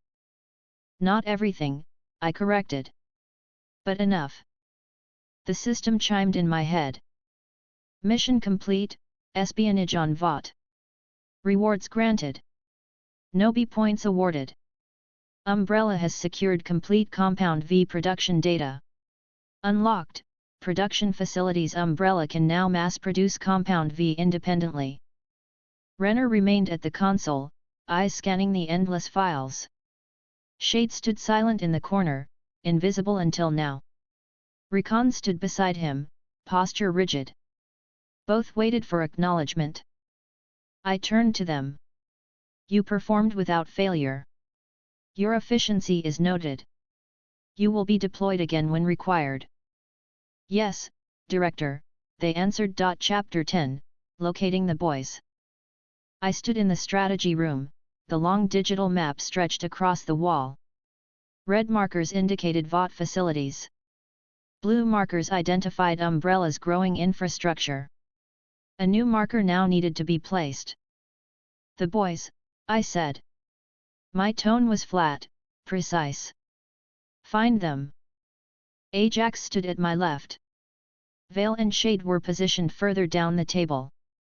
Dr. Renner remained near the console, data pad in hand, his focus on surveillance feeds.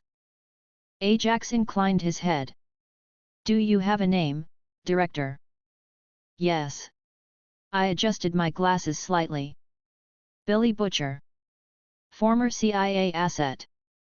Obsessed with Homelander. Leader of the group opposing Vought in secret. Renner immediately typed the name into Umbrella's intelligence network.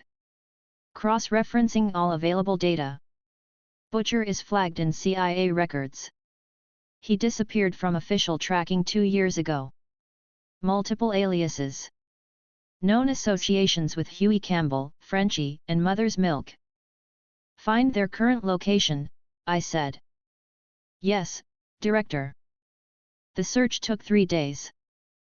Umbrella's surveillance division, newly reinforced with expanded staff, monitored every camera feed in New York and surrounding states. Credit card transactions, cell phone pings, and transit records were filtered through algorithms. Recon operatives were deployed quietly across the city, checking known safe houses. Shade returned after the second night with partial information. Butcher was seen in Brooklyn. Unmarked bar. Frequented by ex-military and criminals. He was with a younger man. Description matches Campbell. I listened without shifting expression. Continue. Shade placed a file on the table. Surveillance cameras captured them leaving at 2 in the morning. They entered an unmarked van. The vehicle belongs to a known associate of Frenchie. Location triangulated to a warehouse in the Bronx. Renner displayed the satellite images on the main screen. The warehouse was old, its roof rusted, walls tagged with graffiti. The surrounding blocks were quiet, mostly abandoned. A single van was parked outside. That is their base, Renner confirmed. I studied the image silently for several seconds. Then I spoke. Good. They will serve Umbrella. But indirectly. They are not soldiers. They are tools.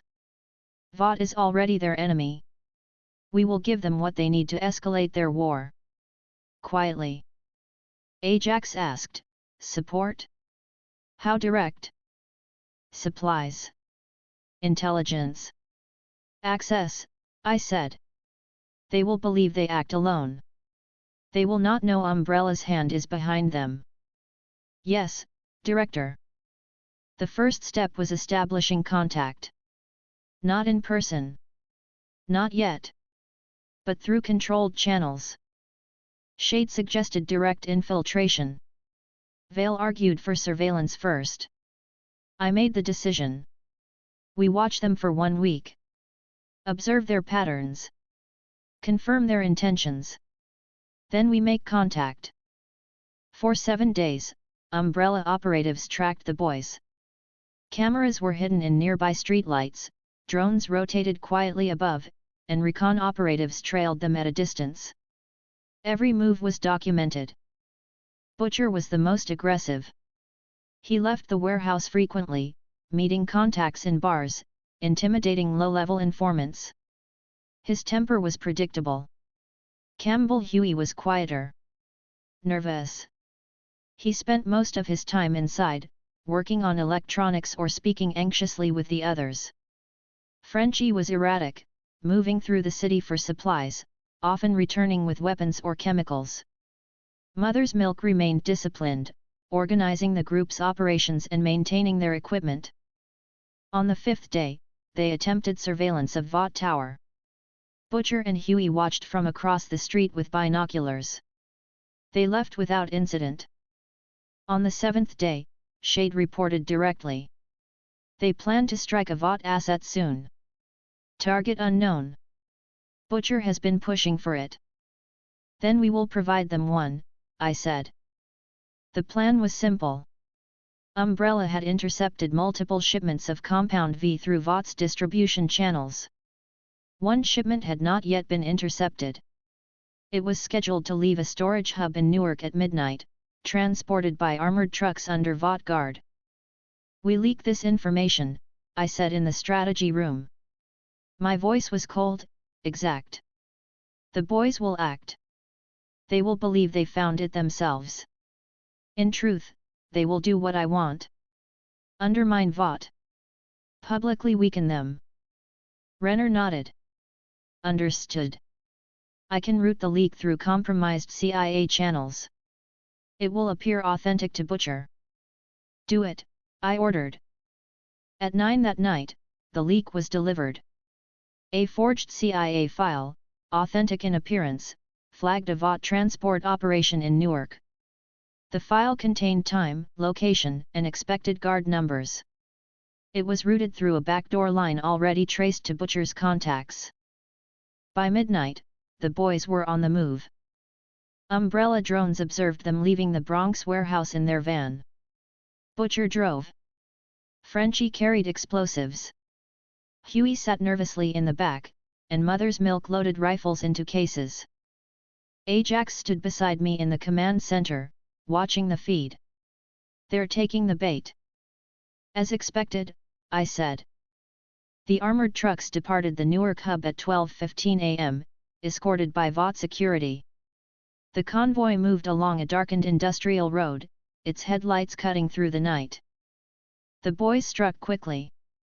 Frenchie detonated an IED at the front of the convoy, disabling the lead truck. Gunfire erupted as Butcher and Mother's Milk opened fire on the guards. Huey fumbled but followed orders, providing covering fire. Vought security fought back but were overwhelmed. Butcher's group fought with desperation, their aggression fueled by hatred. Within minutes, the guards were incapacitated. The boys seized the cargo crates of Compound V. They retreated quickly, loading the crates into their van and escaping into the night. Vale confirmed from the console. Operation complete. No trace of Umbrella. Vought's shipment is lost. I nodded once. Good. Now they have what they need.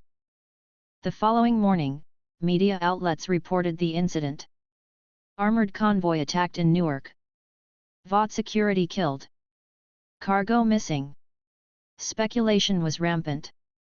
Vought released a brief statement blaming domestic terrorists. Stillwell called within the hour. Her voice was calm but strained. Mr. Wesker, did Umbrella have anything to do with last night's attack? No, I said flatly. Vought will find out who's responsible, she said sharply. And when we do, there will be consequences. Then I suggest you find them quickly, I replied. I ended the call without waiting for her response. Dr. Renner entered my office later that afternoon. Director Wesker. The boys are in possession of several crates of Compound V. They will study it, attempt to use it. It is possible they will expose Vought. That is the objective, I said. They fight recklessly. They draw attention. Vought will bleed itself trying to contain them. While they fight in the streets, Umbrella grows in silence. Renner nodded. And if the boys suspect us? They will not, I said calmly. They will see only enemies. Vought above all. That night, I returned to the surveillance room. The boys were inside their warehouse again, opening the crates. Butcher's face lit with grim satisfaction. Frenchie babbled excitedly about the possibilities. Huey looked uneasy, his hands shaking. Mother's milk kept them grounded, demanding focus. Shade stood silently beside me, watching the feed. I spoke. We will continue to feed them. Information. Opportunities. Targets. They will not know the hand that guides them. Shade inclined his head. Yes, Director. Chapter 11, Escalation. The system files on Vought's facilities were precise. Since Shade and Recon had retrieved the production data, every laboratory, distribution hub, and storage site was mapped. Each one was categorized by risk, security levels, and importance to Vought's operations. I stood in the strategy room reviewing the holographic display. The map of New York was covered with red nodes. Renner, Ajax, Vale, and Shade were present. Richter and Kyra remained in training halls with the recruits. This one, I said, pointing to a cluster in Queens. My tone was flat, steady. Level 4 facility. Subterranean laboratory. They refine Compound V here for pediatric trials. Not publicly known. If it is destroyed, Vought will struggle to maintain secrecy. Renner tapped his datapad, expanding the facility's details. Guards on rotation 24 hours a day. Biometric locks. Reinforced steel blast doors. If the boys attack, Vought cannot conceal it easily.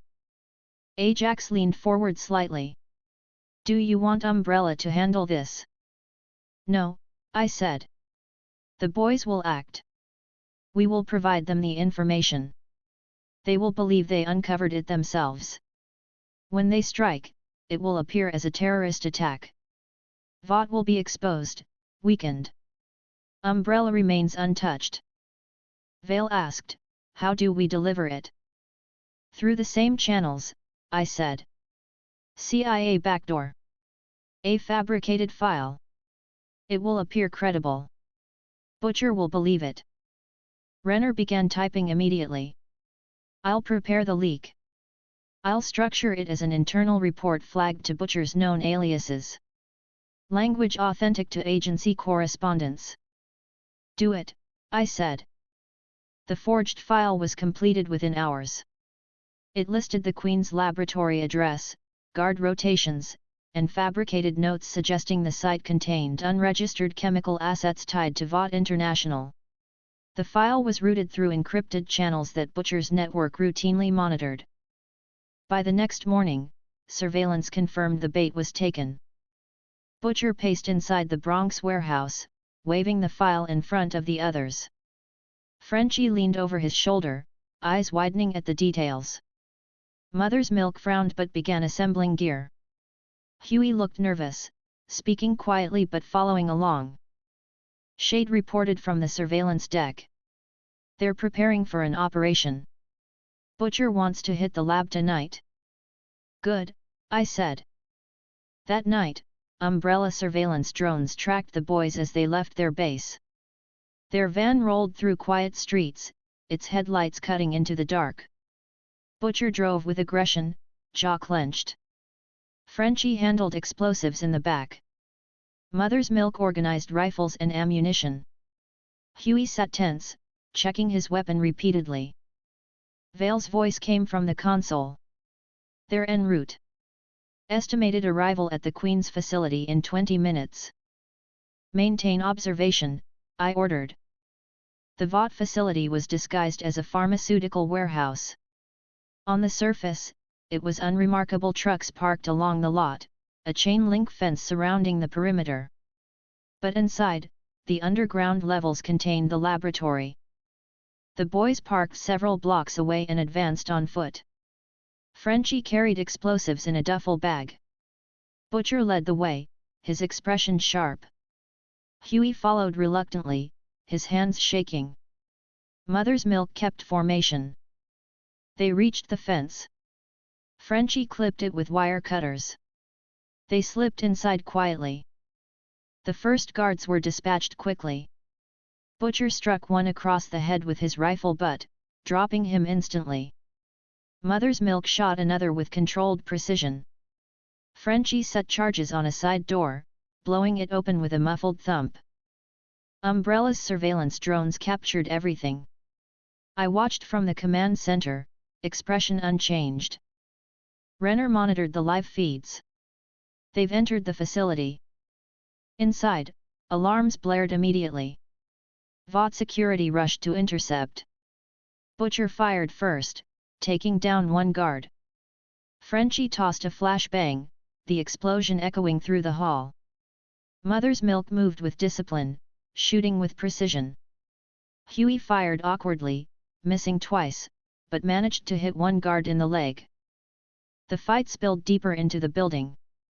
At the blast doors leading to the subterranean lab, Frenchie planted more explosives. The door was destroyed in a controlled detonation. Smoke filled the corridor. The boys pushed through. Inside the laboratory, scientists screamed and scattered. Equipment shattered as bullets tore through the room. Crates marked with Vought insignias were overturned. Clear containers filled with blue fluid compound V spilled across the floor. Butcher shot one scientist without hesitation. "Oi! Burn it!" he shouted, his accent thick, his tone harsh. Frenchie grinned wildly and began rigging charges around the lab. Huey hesitated, but Butcher shoved him forward. "Do it, lad! We're makin' history!" Reluctantly, Huey placed detonators on a row of tanks. Mother's Milk kept guard, firing controlled bursts at approaching Vought security. At the command center, Vale reported calmly. "They've breached the laboratory. They're planting charges." Renner added, "Security response is escalating. Vought reinforcements inbound. They won't hold long." "Then they finish quickly," I said. The detonators clicked. Frenchie shouted, "Allons y," and triggered the sequence. Explosions ripped through the subterranean lab. Fire and smoke engulfed the chamber. Tanks ruptured, flooding blue fluid across the floor before igniting. Scientists fled in terror. Vought guards screamed as the ceiling collapsed. The boys retreated through the smoke, coughing but alive. They fought their way out, shooting down the last of the guards. Butcher fired a shotgun into one man's chest, stepping over the body without pause. Huey trembled but followed. Outside, the building began to burn. Flames erupted from shattered windows. Black smoke rose into the night sky. Sirens wailed in the distance as fire trucks and police approached. The boys fled in their van, vanishing into the city. Vale confirmed. Extraction complete. Facility destroyed. I watched the fire consume the building on the live feed. Good. By morning, news outlets broadcast the incident non-stop. Explosion in Queens. Pharmaceutical facility destroyed. Officials suspect terrorist attack on private laboratory. Unconfirmed reports link site to Vought International. Stillwell appeared on camera, calm but tense. This was an act of terrorism. Vought condemns the attack. We are cooperating fully with federal authorities. But reporters pressed her. Was this one of Vought's labs? Was Compound V inside? She deflected, repeating her statement. But her eyes betrayed pressure. Vought was on defense. In my office, I reviewed the broadcasts. Ajax stood near the window, arms folded. Renner handed me the latest data. Director Wesker. Vought has lost one of their key refinement labs. Our surveillance confirms significant damage. They will have to relocate production. Public suspicion is growing. Expected, I said. Vale asked, do we continue feeding the boys? Yes, I said coldly. They will keep striking. Every move they make weakens Vought further. An umbrella remains invisible. Chapter 12, Controlled Encounter. The decision was made after reviewing the footage of the boys' latest strike. Butcher's group had destroyed Vought's Queen's laboratory without hesitation. Their aggression was useful, but their lack of control was evident. Left alone, they would continue striking indiscriminately. I required direct assessment. In the strategy room, I outlined the operation. Ajax, Vale, Shade, and Dr. Renner were present. Butcher will be contacted directly, I said. Not by Umbrella. Not by me. He will believe the contact is an independent informant. I will meet him in person, disguised. The objective is evaluation. His loyalty, his discipline, his reliability. Nothing more. Ajax leaned forward slightly. Disguise. A simple cover, I said. No name. No ties to Umbrella. He will see only what I allow. Vale asked, how do you arrange the meeting? Through the same channels, I said. Another file. This time, it will not be a location. It will be a message. A man with information on Vought wishes to meet. Alone. Butcher will come. His hatred will not allow him to refuse. Renner nodded. I can prepare the leak within the hour. A secure signal routed through his CIA contacts. Location to be neutral. Yes, I said. Choose a bar. Public enough to prevent an ambush. Private enough to speak. Ajax asked, will you require support? You will remain nearby, I said. Unseen. If Butcher attempts anything, you end it. Quietly. Yes, Director. The message was delivered that night. A secure text reached Butcher's encrypted device, informant. Vought Intel. Meet at O'Shea's Bar, Brooklyn. Midnight. Umbrella surveillance confirmed his reaction. Butcher read the message twice, his expression hardening. He told the others nothing, only muttering that he had business. He left the warehouse alone, driving his car into the night. O'Shea's Bar was chosen carefully. Small, old, dimly lit. A place frequented by dock workers and truck drivers. Few cameras. No regular police patrols. The bartender was accustomed to ignoring his customers' business. I arrived 20 minutes early, dressed in a black overcoat and plain suit. My sunglasses remained in place, but my posture and demeanor were adjusted calm, but not commanding. I was simply another man in the bar. Ajax and Shade waited outside, blending with the street. Vale monitored surveillance from a van parked a block away. I chose a booth in the back corner. The bar smelled faintly of whiskey and stale smoke. A television above the counter played muted sports highlights. The bartender cleaned glasses mechanically, uninterested.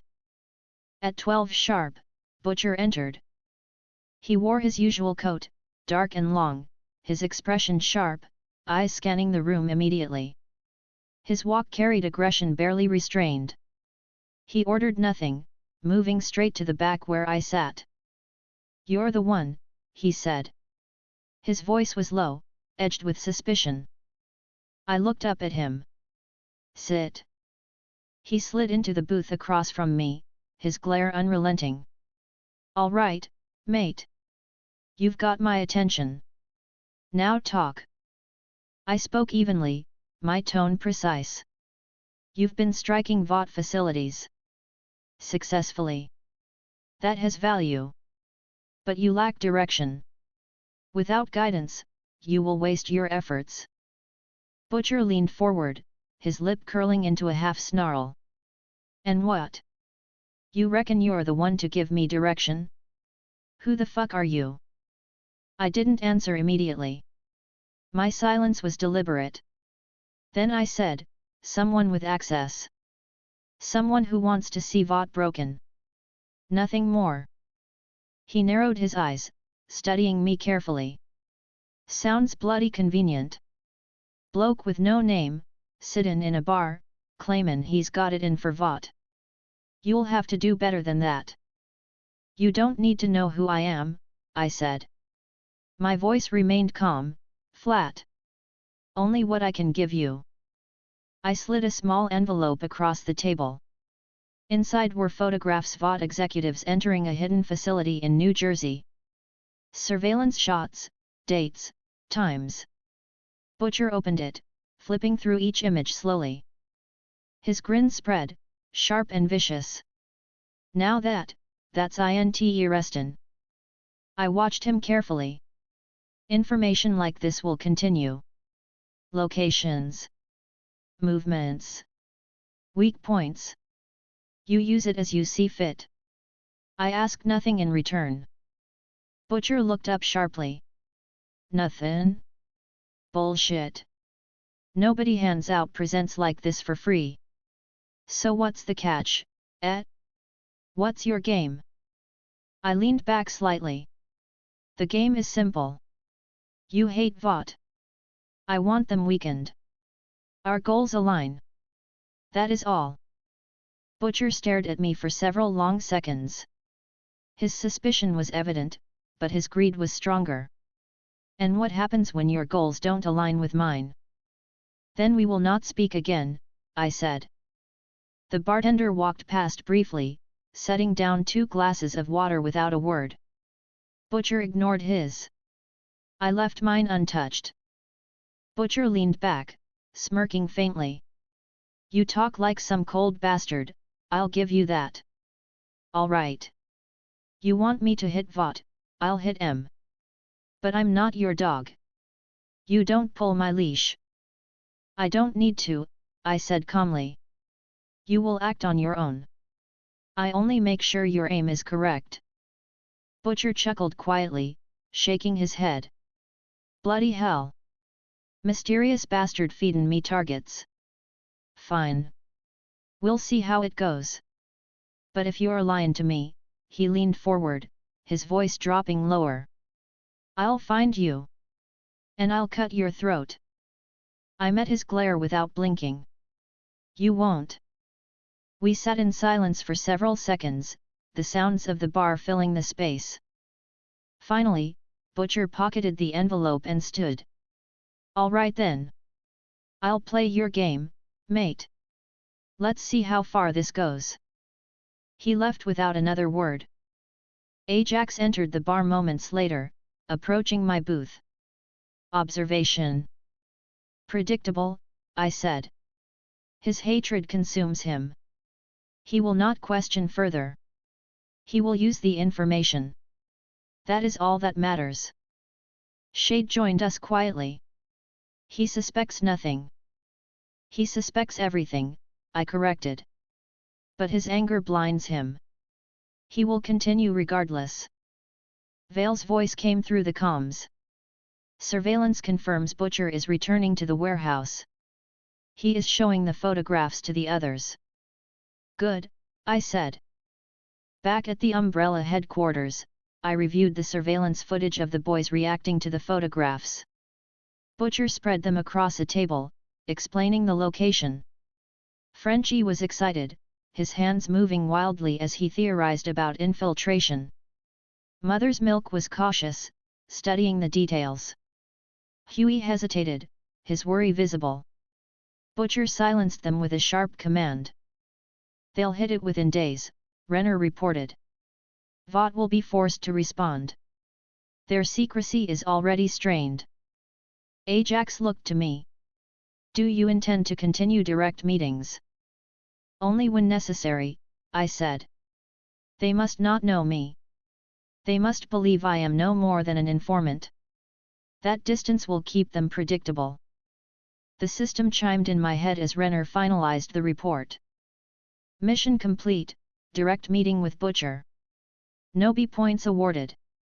Umbrella influence extended. The boys are now operating under Umbrella's indirect guidance.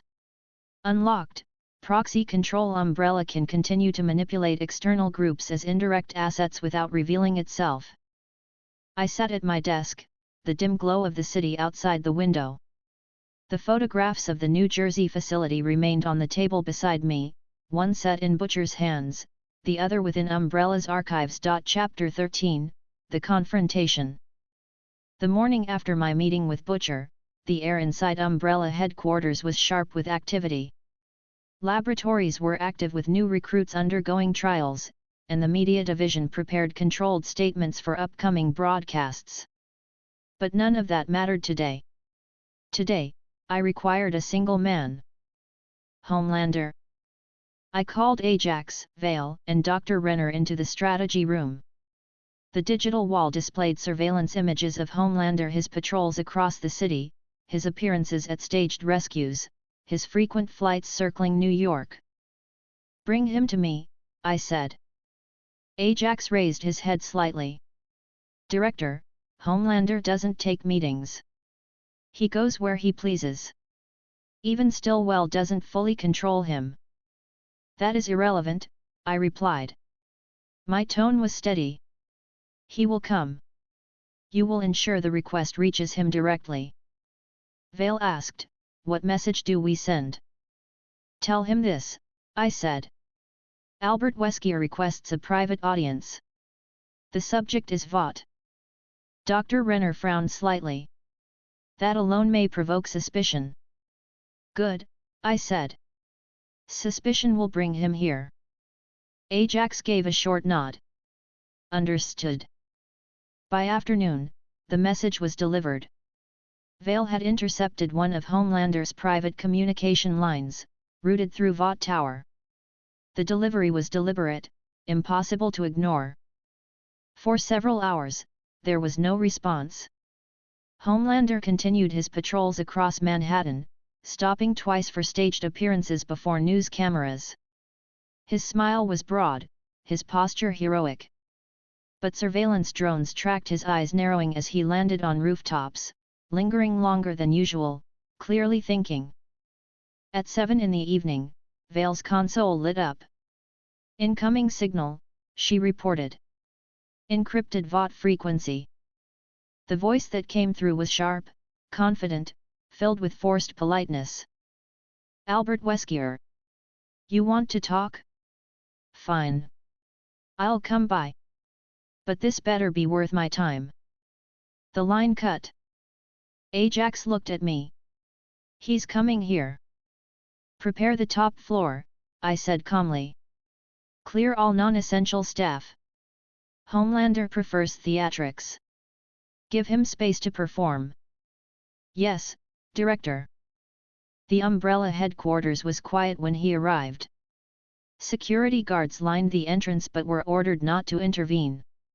The sound came first, the heavy thrum of air displaced as Homelander descended from the sky, cape fluttering behind him. His boots struck the pavement with controlled force, a smile plastered across his face as cameras from nearby reporters attempted to capture the moment. He ignored the guards, striding into the lobby without hesitation. The doors slid open as if the building itself feared to resist. Inside, Ajax stood waiting. "Director Wesker will see you." Homelander smirked, his eyes glancing around the pristine lobby. "Nice place. Right next to Vought, too. Cute."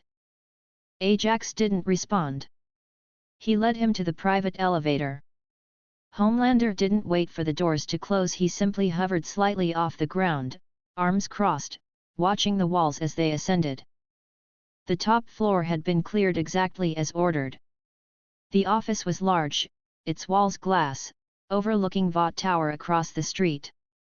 Only one desk remained, polished and bare. I stood behind it, hands folded neatly, posture composed. The elevator doors opened. Homelander stepped out slowly, a grin on his face. "Albert Wesker," he said, dragging out the words. "The man with the brand new skyscraper. The guy who thinks he can play the same game as Vought. Interesting." He walked across the room, cape trailing behind him, then stopped a few feet from my desk. His eyes scanned me, trying to read something in my expression. I spoke evenly. "Homelander. Thank you for coming." He tilted his head, smiling wider. You know, most people, they beg me for an audience. They plead. But you? You send me a little note, and here I am. That takes guts. Or stupidity. Haven't decided which yet. I didn't move. I requested this meeting because you need to hear something directly. Vought is collapsing. Their grip is slipping. You are their face, but you will not be spared when they fall. Homelander's smile froze for a moment, then returned, tighter this time.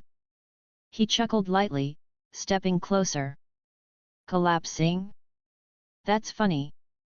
Vought owns the government. They own the military. They own the media. They own everything. And me? I'm the strongest man alive. You think a corporation with a fancy logo is gonna change that? You are powerful, I said coldly. But Vought is fragile. Their secrets are spilling into the open. You have seen it. Their shipments attacked. Their labs destroyed. Their image questioned. Their monopoly on Compound V no longer exists. Homelander's eyes narrowed. He leaned slightly on the desk, close enough to make his presence felt. And let me guess. You want me to switch sides? Join Umbrella? Work for you? Not for me, I corrected. For yourself. I offer you a place outside of Vought's control. They treat you as a product. I would treat you as an asset. Join Umbrella before Vought collapses. Or you will fall with them. Homelander's grin returned, wider than before, but his eyes remained sharp. You've got balls, Wesker. I'll give you that. But here's the thing, you don't tell me what to do. Nobody does. I'm not some lab rat you can point at an enemy. I am the enemy. He straightened, adjusting his cape.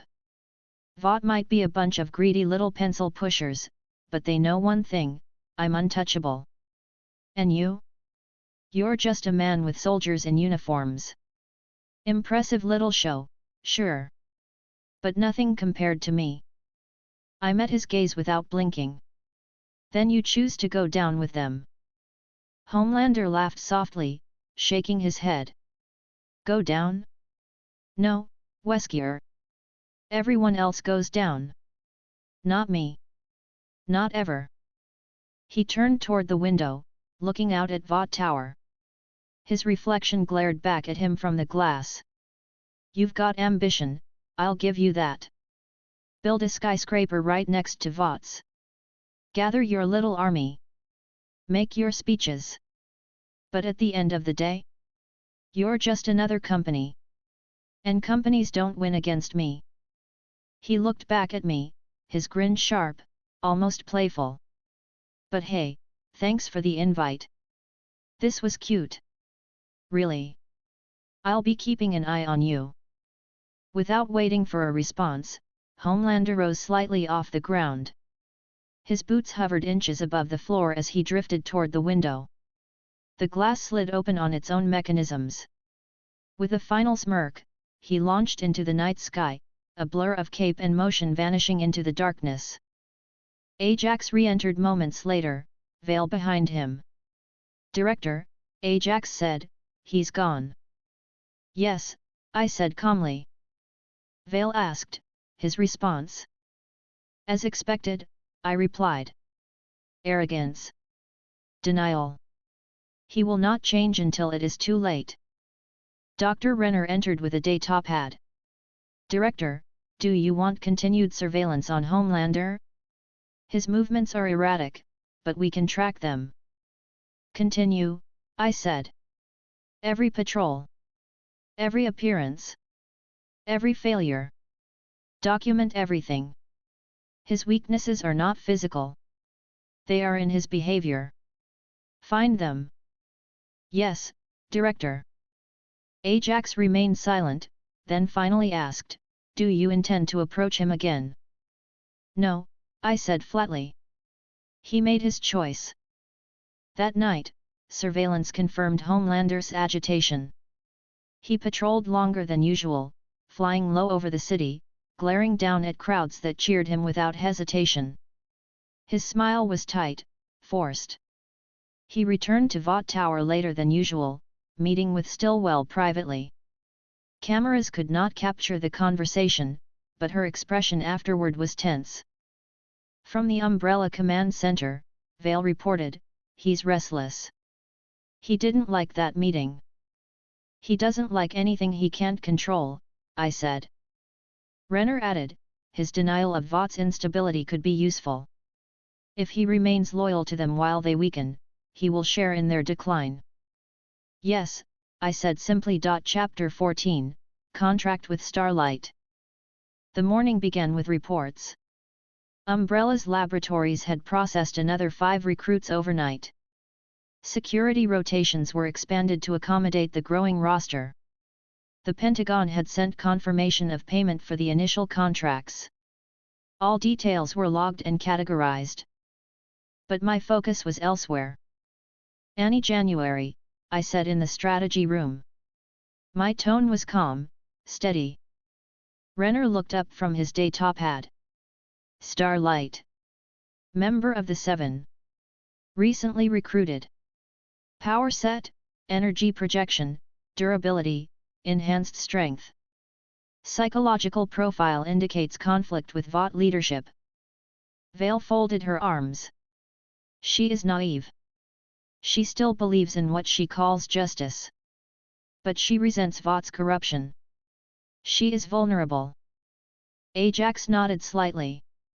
"She could be persuaded. Not overtly. Carefully."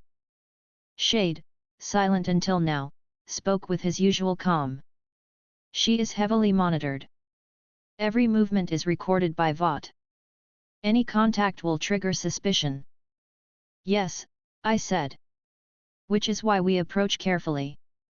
Not as Umbrella. Not as Wesker. As a private arrangement. She will not realize she is entering a contract with us until it is already established." Renner tapped his day top-hat quickly. "We can create the appearance of an independent security consulting firm. A neutral front. The meeting will appear harmless." "Do it," I said. By noon, the cover was prepared. A legitimate-seeming consulting group, filed under a shell corporation linked to Umbrella's outer branches. An invitation was sent to Starlight's Vought scheduling office. "Private consultation requested. Non-disclosure contract. Opportunity to discuss independent sponsorship outside of Vought's immediate oversight. Meeting location, Umbrella Tower, floor 27. Secure, off-record." The request was routed through subtle legal channels, designed to appear as another routine corporate approach. Vought's scheduling office forwarded it to Starlight automatically. That evening, surveillance confirmed her response. In her personal apartment, Starlight read the message twice. She sat on the couch, her suit partially unzipped, hair tied back loosely. Her face showed hesitation. She picked up her phone, dialing her mother. Umbrella audio intercept captured the exchange. "Mom, I got another meeting request. From some firm. They want to talk sponsorship." Her mother's voice was eager. "That's wonderful, Annie. Every opportunity helps your profile. You have to seize these chances. Vought is your future." Starlight was quiet for several seconds. "Yeah. Okay. I'll go." She ended the call. Vale reported from the command center. "She's accepted. Scheduled for tomorrow at noon." "Prepare the room," I said. The next day, the 27th floor was cleared. A conference room was arranged simple, professional. A long table, 2 chairs, a single folder in the center. No Umbrella insignia was visible. The windows overlooked the city skyline, but blinds could be drawn for privacy. I arrived first, seated at the head of the table. My suit was immaculate, my sunglasses in place. Ajax remained outside the room. Vale monitored from surveillance. Renner remained in the command center. At precisely 12, the elevator doors opened. Starlight stepped out cautiously, wearing her full costume. She walked into the room slowly, glancing around before focusing on me. "You're Albert Wesker?" she asked. "Yes," I said. My tone was calm, even. "Sit." She hesitated briefly, then moved to the chair opposite me. She folded her hands in front of her, her posture guarded. "I wasn't told this meeting was with you," she said. "Vought didn't mention Umbrella at all." "They didn't need to," I replied. "This meeting is not about Vought. It is about you." Her eyes narrowed slightly. "Me?" "Yes," I said. "You are part of the Seven. Their youngest member. Their newest product. But you are also untested. You are uncertain. Vought controls your image, your actions, your future. That does not have to remain the case."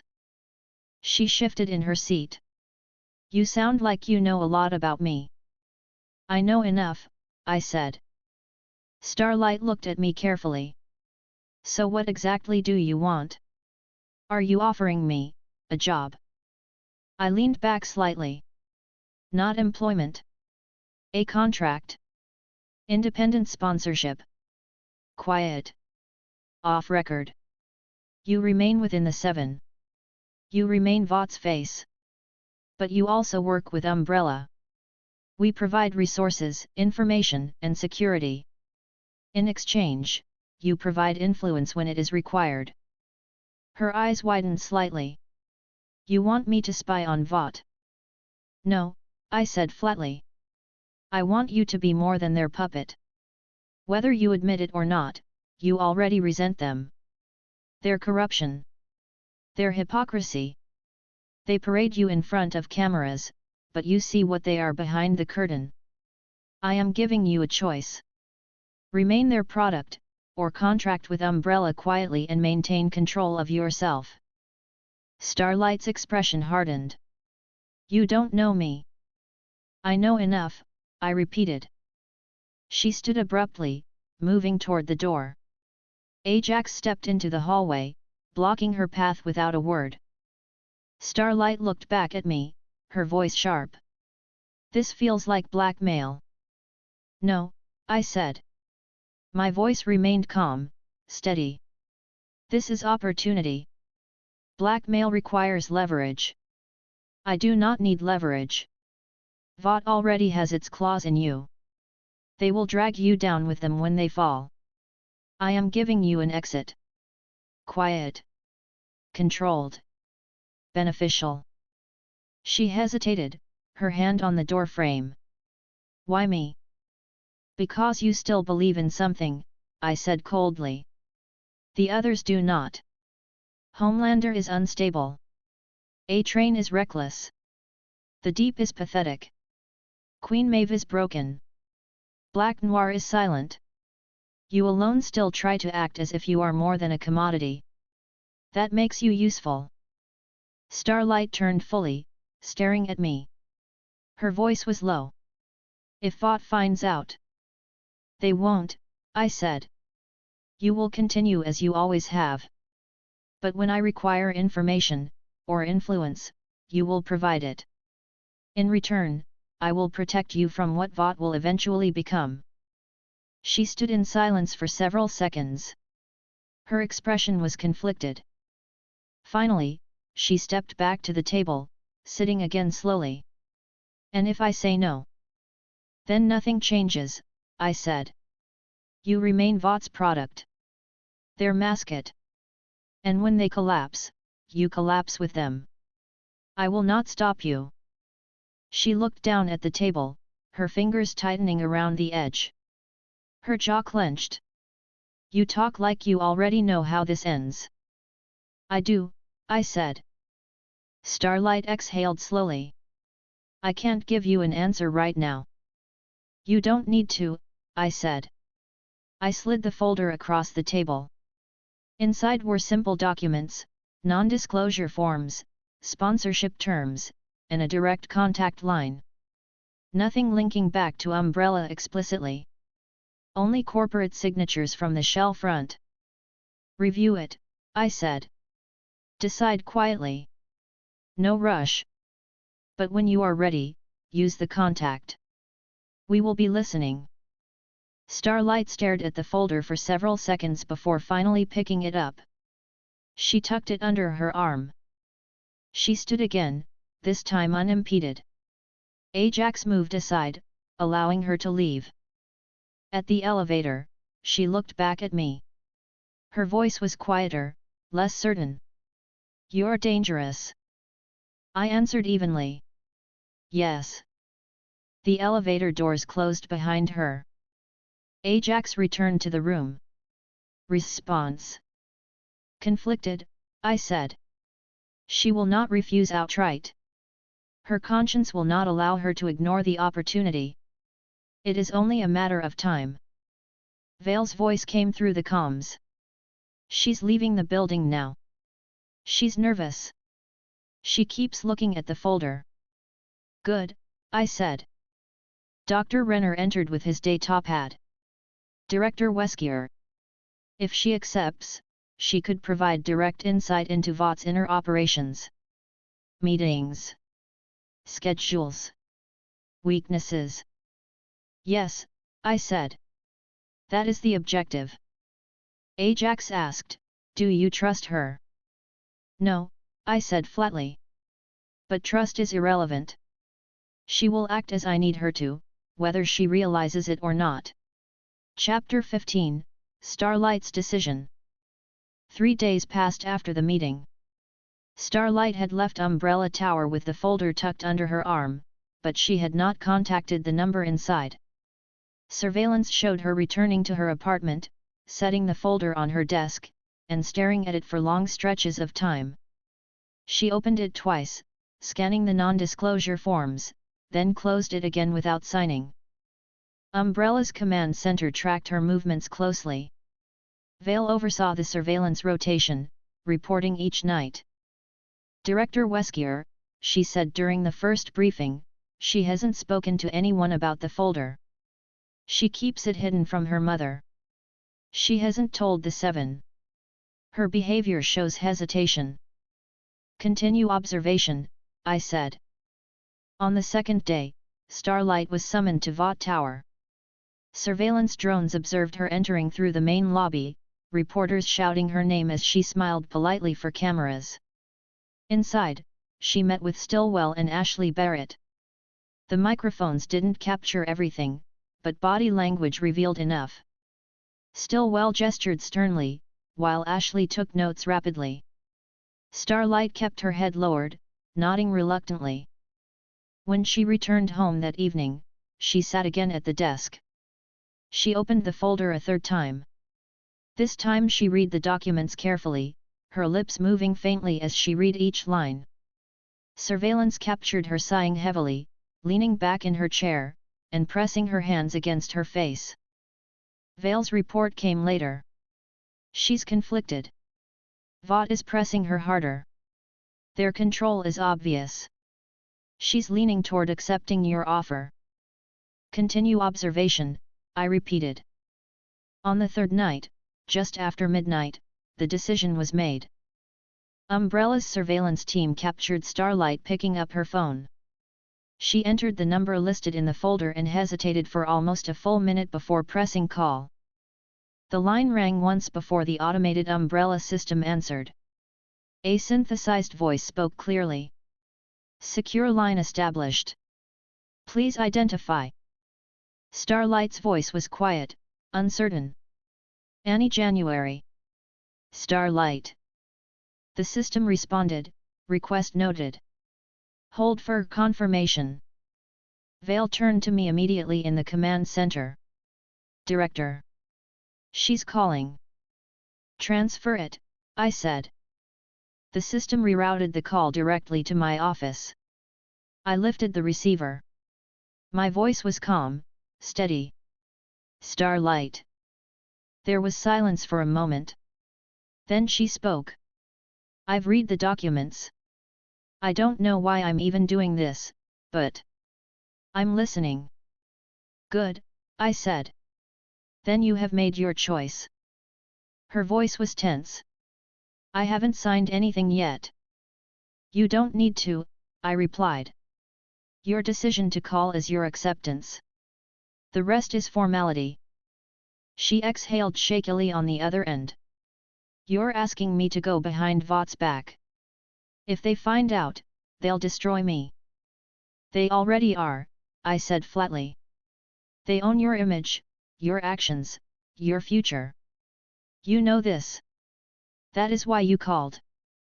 Starlight was silent again, but I heard her breathing steady. What do you want from me? Information, I said. Nothing more. You remain in the 7. You act as you always have. But when I require details, schedules, meetings, movements, you will provide them. Quietly. In exchange, Umbrella ensures your protection when Vought collapses. Her voice dropped lower.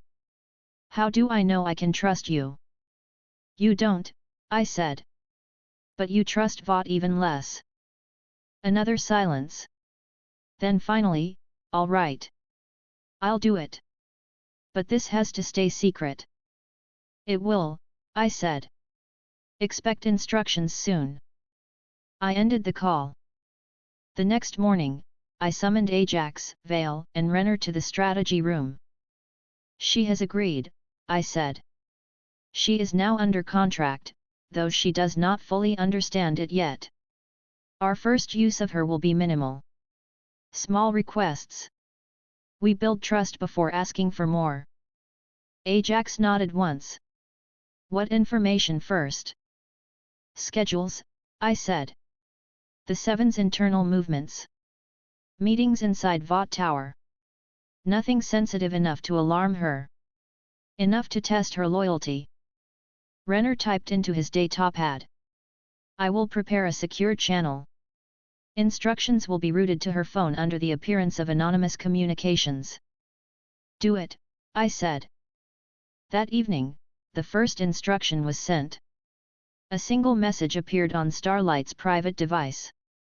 Report the 7's schedule for the coming week. Meetings, patrols, appearances. Discretion required. Surveillance confirmed her reaction. She read the message, bit her lip, then typed quickly. Within 10 minutes, a reply arrived through Umbrella's secure system. Monday, media appearances at Rockefeller Center. Tuesday, internal meeting with Stillwell, all 7 required. Wednesday, Homelander patrol across Manhattan. Thursday, charity event in DC, Maeve, A train, deep only. Friday, no official schedule. Saturday, filming for Vought commercial, Maeve and Homelander. Sunday, off. Vale reported calmly. She responded quickly. Accuracy confirmed against Vaught's internal logs. Good, I said. Ajax folded his arms. She's cooperating faster than expected. She resents Vought more than she admits, I replied. For the next week, the process continued. Small requests. Nothing overt. Provide seating arrangements for the next 7 press conference. Confirm security rotation for Vought Tower lobby. List guest names for upcoming charity gala. Each time, Starlight responded promptly. Her messages were short, factual, with no commentary. But the consistency was clear. She was cooperating. On the 5th day, she made her first unsolicited message. Homelander is angry. He's been arguing with Stillwell behind closed doors. He doesn't like Umbrella. He mentioned you by name. Vale reported this immediately. I read the message carefully, then dictated the response. Continue observation. Do not act. Report again if Homelander mentions specifics. Her reply came within minutes. Understood. By the second week, her usefulness became evident. She provided detailed minutes of a 7 meeting inside Vought Tower. Stillwell emphasized damage control after Queen's facility incident. Homelander wants harsher retaliation. Maeve silent. A-Train distracted. Deep excluded from key discussion. Black Noir absent, no explanation. Renner compiled the report, cross-referencing with Umbrella surveillance. Her details are exact. We can confirm her reliability. Then we increase the scope, I said. Next instruction, financial records. Bonuses. Sponsorship payments. She has access. Vought hides weaknesses in money, not just power. Vale prepared the message. Starlight's reply came slower this time. I'll try. That's riskier. 2 days later, she delivered. Screenshots of internal spreadsheets. Sponsorship figures, payment discrepancies, unreported bonuses to Homelander. Renner examined them. These records are authentic. She accessed internal Vought systems directly. She is proving her value, I said. The system chimed quietly. Mission complete, Starlight's choice. Umbrella has secured a covered asset inside the 7. Nobi points awarded. Unlocked, Internal Intel Division Umbrella can now acquire insider information from major organizations through covered assets. Chapter 16, Controlled Chaos. The morning began with routine reports. The laboratories had processed 3 more volunteers, 2 successful and 1 failed. The media division presented analytics from Umbrella's last broadcast, showing steady increases in public trust. Government contracts were expanding. But my attention was on Homelander. Status, I said in the strategy room. Vale tapped her console, projecting live feeds across the wall. Multiple screens displayed Homelander's movements over the past 24 hours. His flight paths across Manhattan. His staged rescue of a tourist boat. His private entrance into Vought Tower at midnight. Surveillance confirms he spends most of his time either at Vought Tower or circling the city, Vale reported. Unpredictable. No clear pattern beyond media appearances. Renner added, Starlight provided her notes. Homelander is restless. He argued with Stillwell for nearly an hour yesterday. Subject, Umbrella. She says he mentioned your name twice. Ajax folded his arms. He's watching us. Yes, I said calmly. Which is why we test his response. Renner glanced up from his daytop pad. A provocation. An event, I corrected. Controlled. Umbrella will intervene. Vought will appear negligent. Homelander will be forced to respond in anger, revealing his instability. Vale asked, what kind of event? Liquors, I said. The room went silent for a moment. I pressed the system control on the console. Purchase 10. The system responded immediately. Purchase confirmed 10 liquors deployed to Umbrella biological containment chambers. Cost, 1,000 Nobi points. Within minutes, the lower laboratories reported their arrival. 10 creatures, grotesque and lethal, held in reinforced containment cells. Their claws scraped against steel, their tongues flickered, their movements animalistic yet efficient. Ajax watched the feed silently. And where do you intend to release them? In public, I said. A crowded street. They will attack indiscriminately. Then Umbrella arrives. We neutralize the threat. Cameras record everything. Vought is blamed for negligence. Umbrella receives recognition for decisive action. Vale's expression remained calm. Vought will deny responsibility. Of course, I said. But denial will not matter. The public will see the reality we give them. The location was chosen carefully. A commercial district in Midtown Manhattan, crowded with shops and pedestrians. Cameras already lined the streets, both private and public. "Release point will be here," Renner said, highlighting a side street near Times Square. "Peak pedestrian activity between noon and 2. Maximum exposure." "Umbrella operatives?" Ajax asked. "5 enhanced," I said. "Richter, Kyra, and 3 new recruits. Supported by 30 security personnel. They will arrive 2 minutes after the outbreak begins." Vale adjusted her headset. "Media division will have drones on site. Footage will spread instantly." Renner added, "And to ensure suspicion falls on Vought, we leak documents indicating the liquors originated from one of their hidden facilities. Easy to fabricate." "Prepare them," I said. The next day, everything was ready. At 11:45, the liquors were loaded into sealed containment units disguised as delivery crates. An umbrella transport van delivered them to the side street.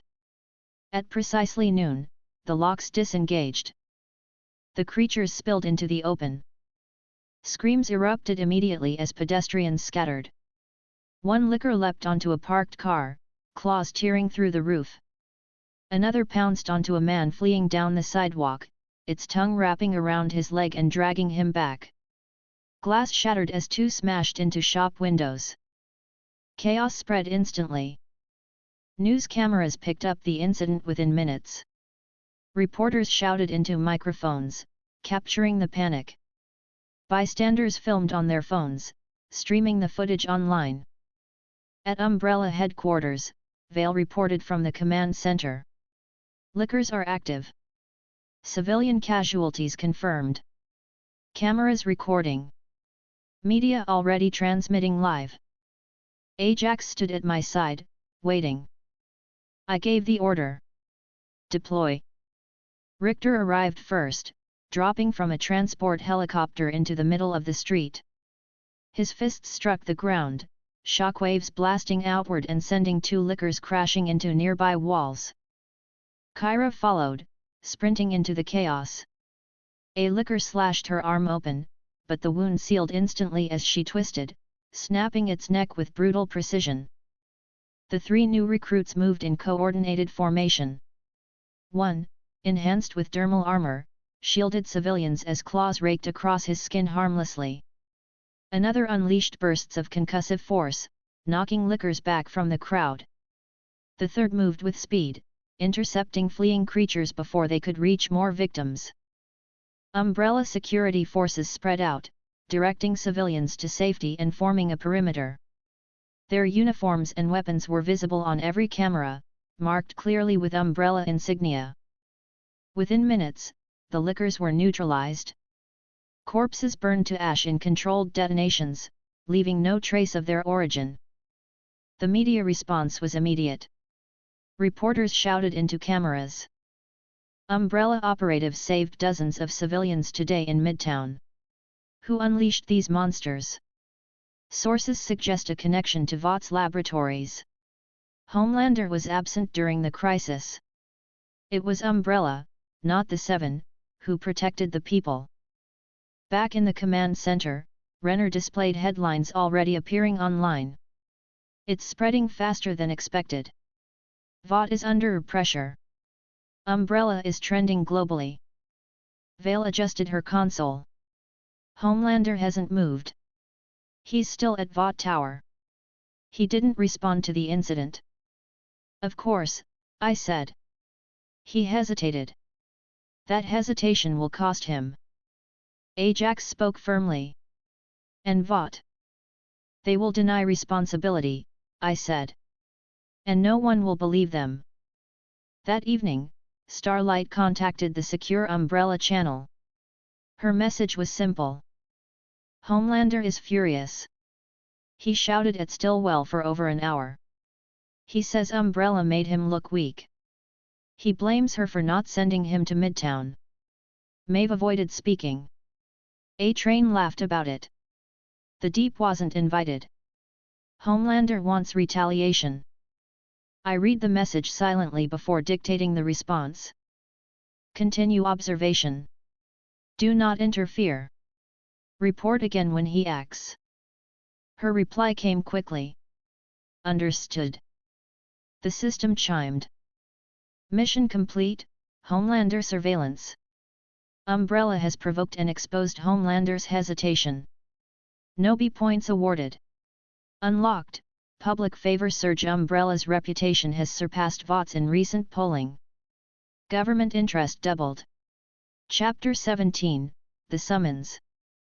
The day after the Midtown attack, Umbrella's tower was filled with reporters outside. The broadcast of my operatives neutralizing the creatures had circulated globally. Umbrella was praised for efficiency. Vought was criticized for absence. But one voice had not spoken publicly. Madeline Stillwell. Send her the summons, I said in the strategy room. Ajax nodded once. Wording. Direct, I replied. Umbrella requires her presence. Tonight. No refusal. Vale composed the message immediately. It was routed through secure lines straight into Stillwell's office. She read it within minutes. Surveillance cameras in Vought Tower confirmed the moment. Her posture stiffened, her expression tight, but she replied, confirmed. 7 p.m. Renner adjusted his glasses. She agreed faster than expected. She has no choice, I said. The top floor of Umbrella Tower was prepared. The blinds were half drawn. The conference room was arranged with a single long table. 2 glasses of water were placed neatly, untouched. Security guards were stationed discreetly at all exits. Ajax and Vale waited outside the doors. At precisely 7, the elevator opened. Madeline Stillwell stepped out in her usual tailored suit, heels clicking against the polished floor. Her hair was immaculate, her expression calm, though her eyes betrayed caution. She carried a leather folder against her side, the posture of a woman prepared to negotiate. Ajax gestured her forward. Director Wesker will see you. She entered. I stood at the far end of the table, hands clasped behind my back. My voice was calm. Miss Stillwell. Sit. She crossed the room carefully and lowered herself into the chair opposite me. She placed the folder on the table but did not open it. Albert, she began smoothly. I came as requested. I assume this is about yesterday's incident? Yes, I said evenly. Explain it. She smiled faintly, her professional mask in place. It was an unfortunate tragedy. Terrorists unleashed those creatures in Midtown. No connection to Vought. I interrupted her immediately. Unacceptable. Her smile froze, but she continued with forced composure. I understand how it looks. Umbrella responded quickly. You saved lives. That's commendable. But Vought had no knowledge of those things. Trying to connect them to us is irresponsible. I leaned forward slightly, my tone sharp but level. The public already connects them to you. They see monsters in the streets, and they see Vought's silence. They see Homelander absent while Umbrella acted. Perception has shifted. Stillwell straightened her back, her voice firmer. Public opinion changes every day. Vought controls the narrative. We've done it for decades. Umbrella had one moment in the spotlight. Don't mistake that for permanence. You are wrong, I said coldly. Umbrella has consistency. Vought has chaos. That is why I summoned you. To hear directly from you what excuse you plan to feed the world. She met my gaze, her voice measured. The truth is simple. Vought wasn't responsible. We'll frame it as rogue actors. Foreign interference, maybe. People want an enemy they can blame. We'll give them one. The narrative will stabilize. I said nothing for several seconds, watching her carefully. Then I spoke. And Homelander? Stillwell hesitated. Homelander, is complicated. He doesn't like seeing Umbrella take the spotlight. He feels undermined. But with the right messaging, we can turn this around. He's still the most powerful man alive. People won't forget that. I adjusted my sunglasses slightly. Power means nothing without control. Homelander hesitated. He failed to act. That failure is now public. No narrative will erase it. Her composure cracked slightly. We can contain it. No, I said firmly. You cannot. Stillwell opened her folder finally, sliding several papers across the table. Albert, listen. Vought has resources Umbrella can't match. Government contracts, media networks, global reach.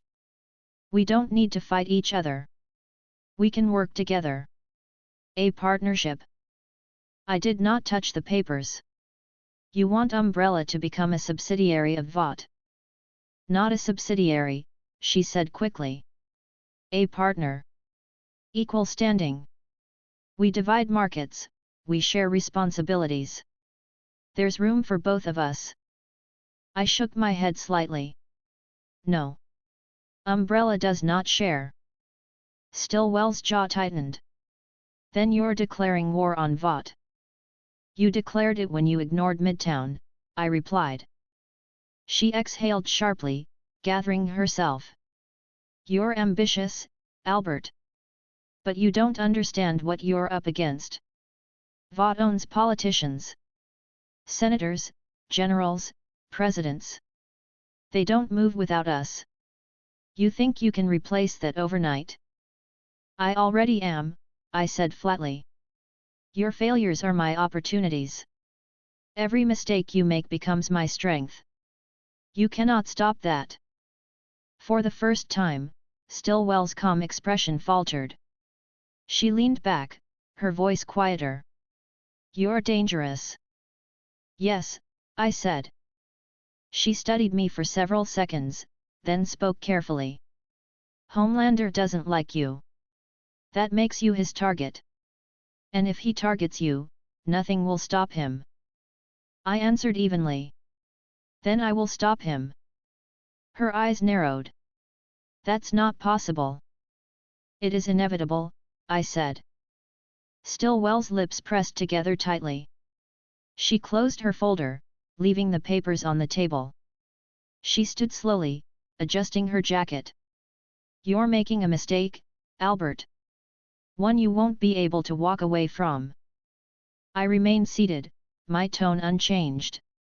Leave. She glared at me for a brief second before turning sharply. Her heels clicked across the floor as she left the conference room. Ajax opened the doors for her. Vale followed her departure on surveillance until the elevator closed. Ajax returned. She's rattled. Yes, I said. Vale entered with her day top hat. Director. Media response continues to escalate. Stillwell will need to speak publicly soon. Vought is under heavy pressure. Renner joined shortly after, adjusting his glasses. Director Wesker. With Vought weakened, we can push for additional government contracts immediately. Washington is paying attention. Prepare the proposals, I said. Yes, Director. Later that night, Starlight contacted the secure channel again. Homelander confronted Stillwell after she left Umbrella Tower. He was furious. He accused her of failing to control you. She tried to calm him, but he doesn't trust her anymore. He said you're a threat that needs to be dealt with. I read the message and dictated the response. Continue observation. Report again when Homelander acts. Her reply came quickly. Understood. The system chimed softly. Mission complete, meeting with Stillwell.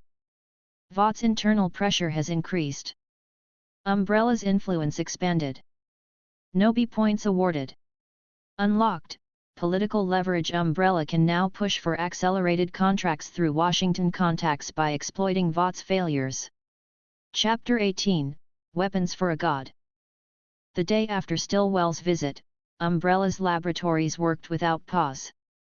Recruitment trials continued, but my focus shifted elsewhere.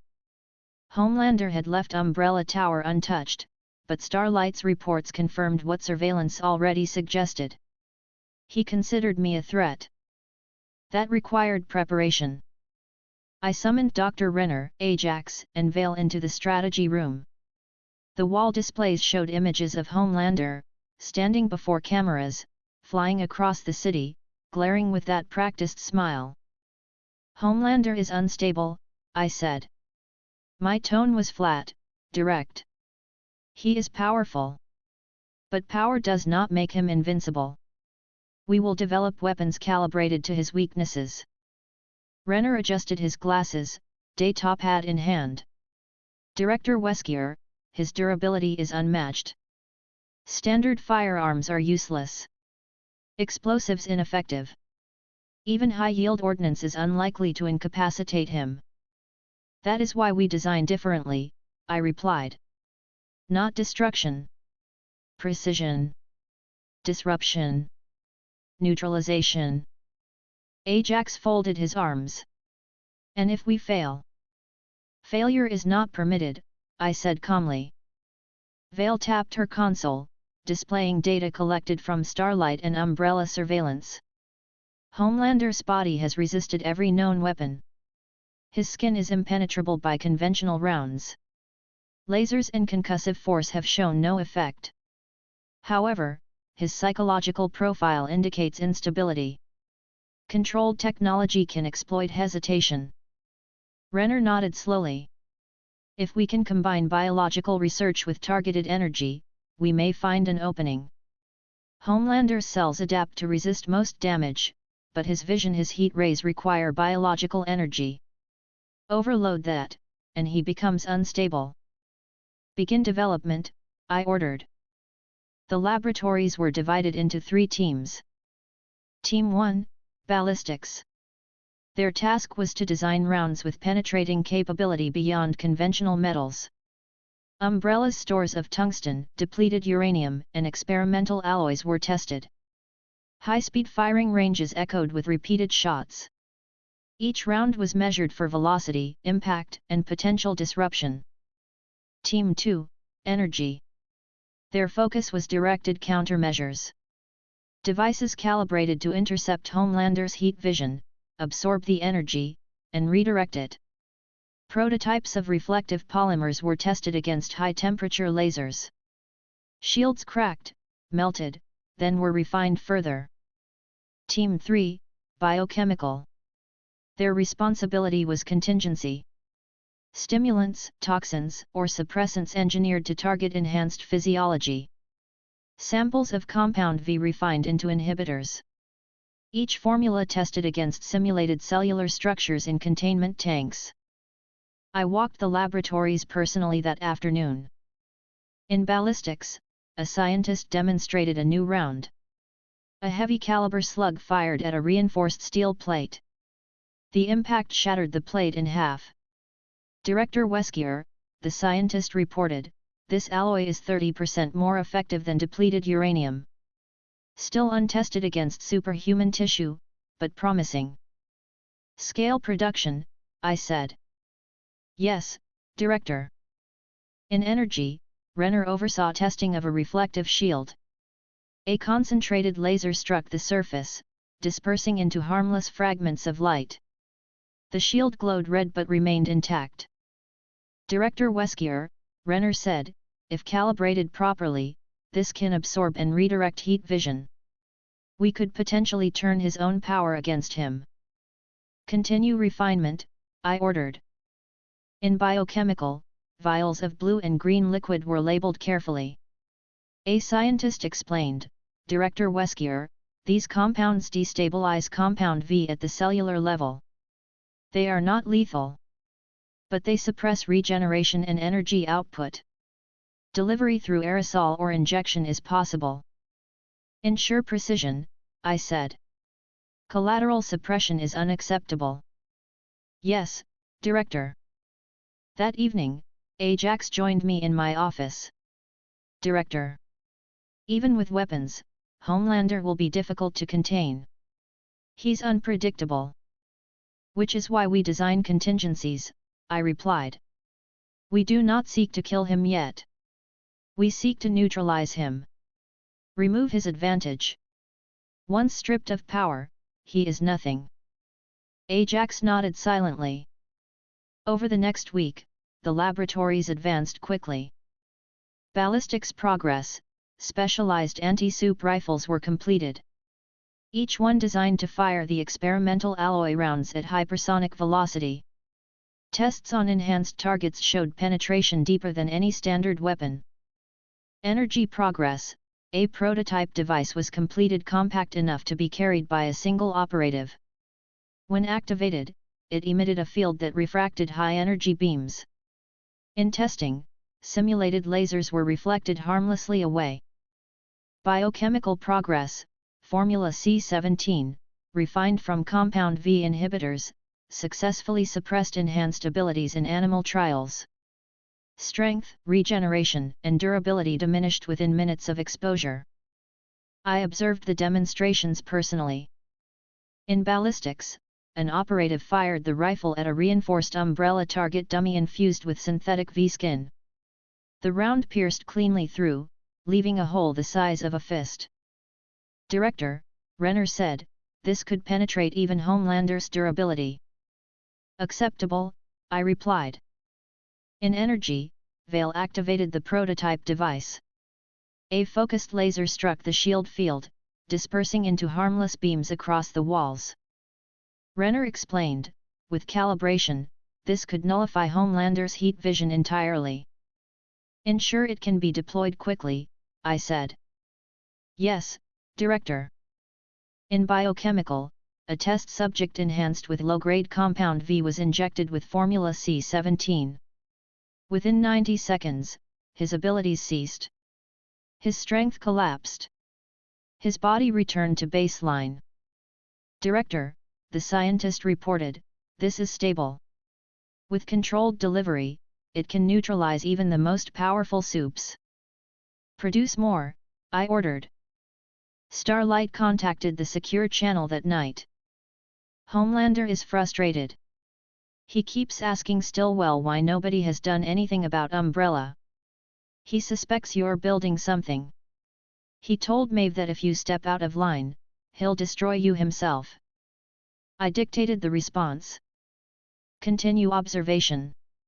Provide any details of his patrols. Focus on his private routines. Her reply came quickly. Tomorrow he's scheduled for rooftop filming. No real patrols planned. He usually goes straight back to Vought Tower after. Good, I said quietly. By the second week, the weapons were complete. Umbrella anti-soup rifle, model AR-17 hypersonic rounds, capable of penetrating superhuman durability. Range, 1 mile. Tested successfully against synthetic targets. Umbrella energy refractor, Unit ER2 compact device creating a refractive field capable of dispersing laser-class heat beams. Battery life, 30 minutes continuous. Umbrella suppression formula, C17 injectable or aerosolized inhibitor targeting compound V cellular structures. Effective within 90 seconds. Duration, 1 hour. Dr. Renner presented the results in the strategy room. Director Wesker. All 3 categories are ready. Deployment units can be armed immediately. Ajax folded his arms. With this, we can fight him. No, I corrected. With this, we can neutralize him. Fighting him is irrelevant. He will fall when Vought falls. Our weapons ensure he cannot prevent it. Vale added, Director, with Vought already pressured, if news of these weapons leaks, Washington will demand access. They will not know, I said coldly. Umbrella weapons remain umbrellas alone. Renner nodded. Understood. The system chimed softly. Mission complete, weapon development. Umbrella now possesses specialized weaponry calibrated against Homelander. No B points awarded. Unlocked. Tactical Arsenal Division Umbrella can now mass-produce and distribute specialized anti-soup weapons. Chapter 19, The First Test. The weapons had been completed. The anti-soup rifle, the energy refractor, and the suppression formula were stored in the tactical vault, each labeled and secured. They had been tested against simulations, dummies, and enhanced animals. But simulations were not enough. The time had come to test them in the field. I convened Ajax, Vale, Shade, and Dr. Renner in the strategy room. The wall display showed surveillance images of various lower-level soups created by Vought. Dozens of names appeared, each one irrelevant to the public compared to the 7. Target selection, I said calmly. Renner tapped his datapad, highlighting one file. Subject, Shockwave. Minor soup, low-tier celebrity. Powers, enhanced speed, electrical projection. Currently used by Vought for promotional appearances. Limited combat training. Surveillance shows he patrols occasionally in Queens, usually alone. Ajax nodded. He's visible, but not important. If he vanishes, Vought won't risk drawing attention. Correct, I said. Shockwave will be our test subject. We observe the effectiveness of the arsenal against an active soup in the field. Umbrella will act with precision. No witnesses. No trace. Vale asked, which weapons do we deploy first? All of them, I replied. Each must be tested. Rifle, refractor, and formula. One after the other. Document everything. Renner adjusted his glasses. Understood. I'll prepare the field team. Preparations began immediately. A 5-man umbrella squad was selected. Each operative enhanced, disciplined, and trained extensively. Their weapons were issued directly from the vault. 2 carried the anti-soup rifles, 1 carried the energy refractor, and 2 carried injection delivery systems for the suppression formula. Ajax oversaw final checks personally. He inspected each weapon, ensured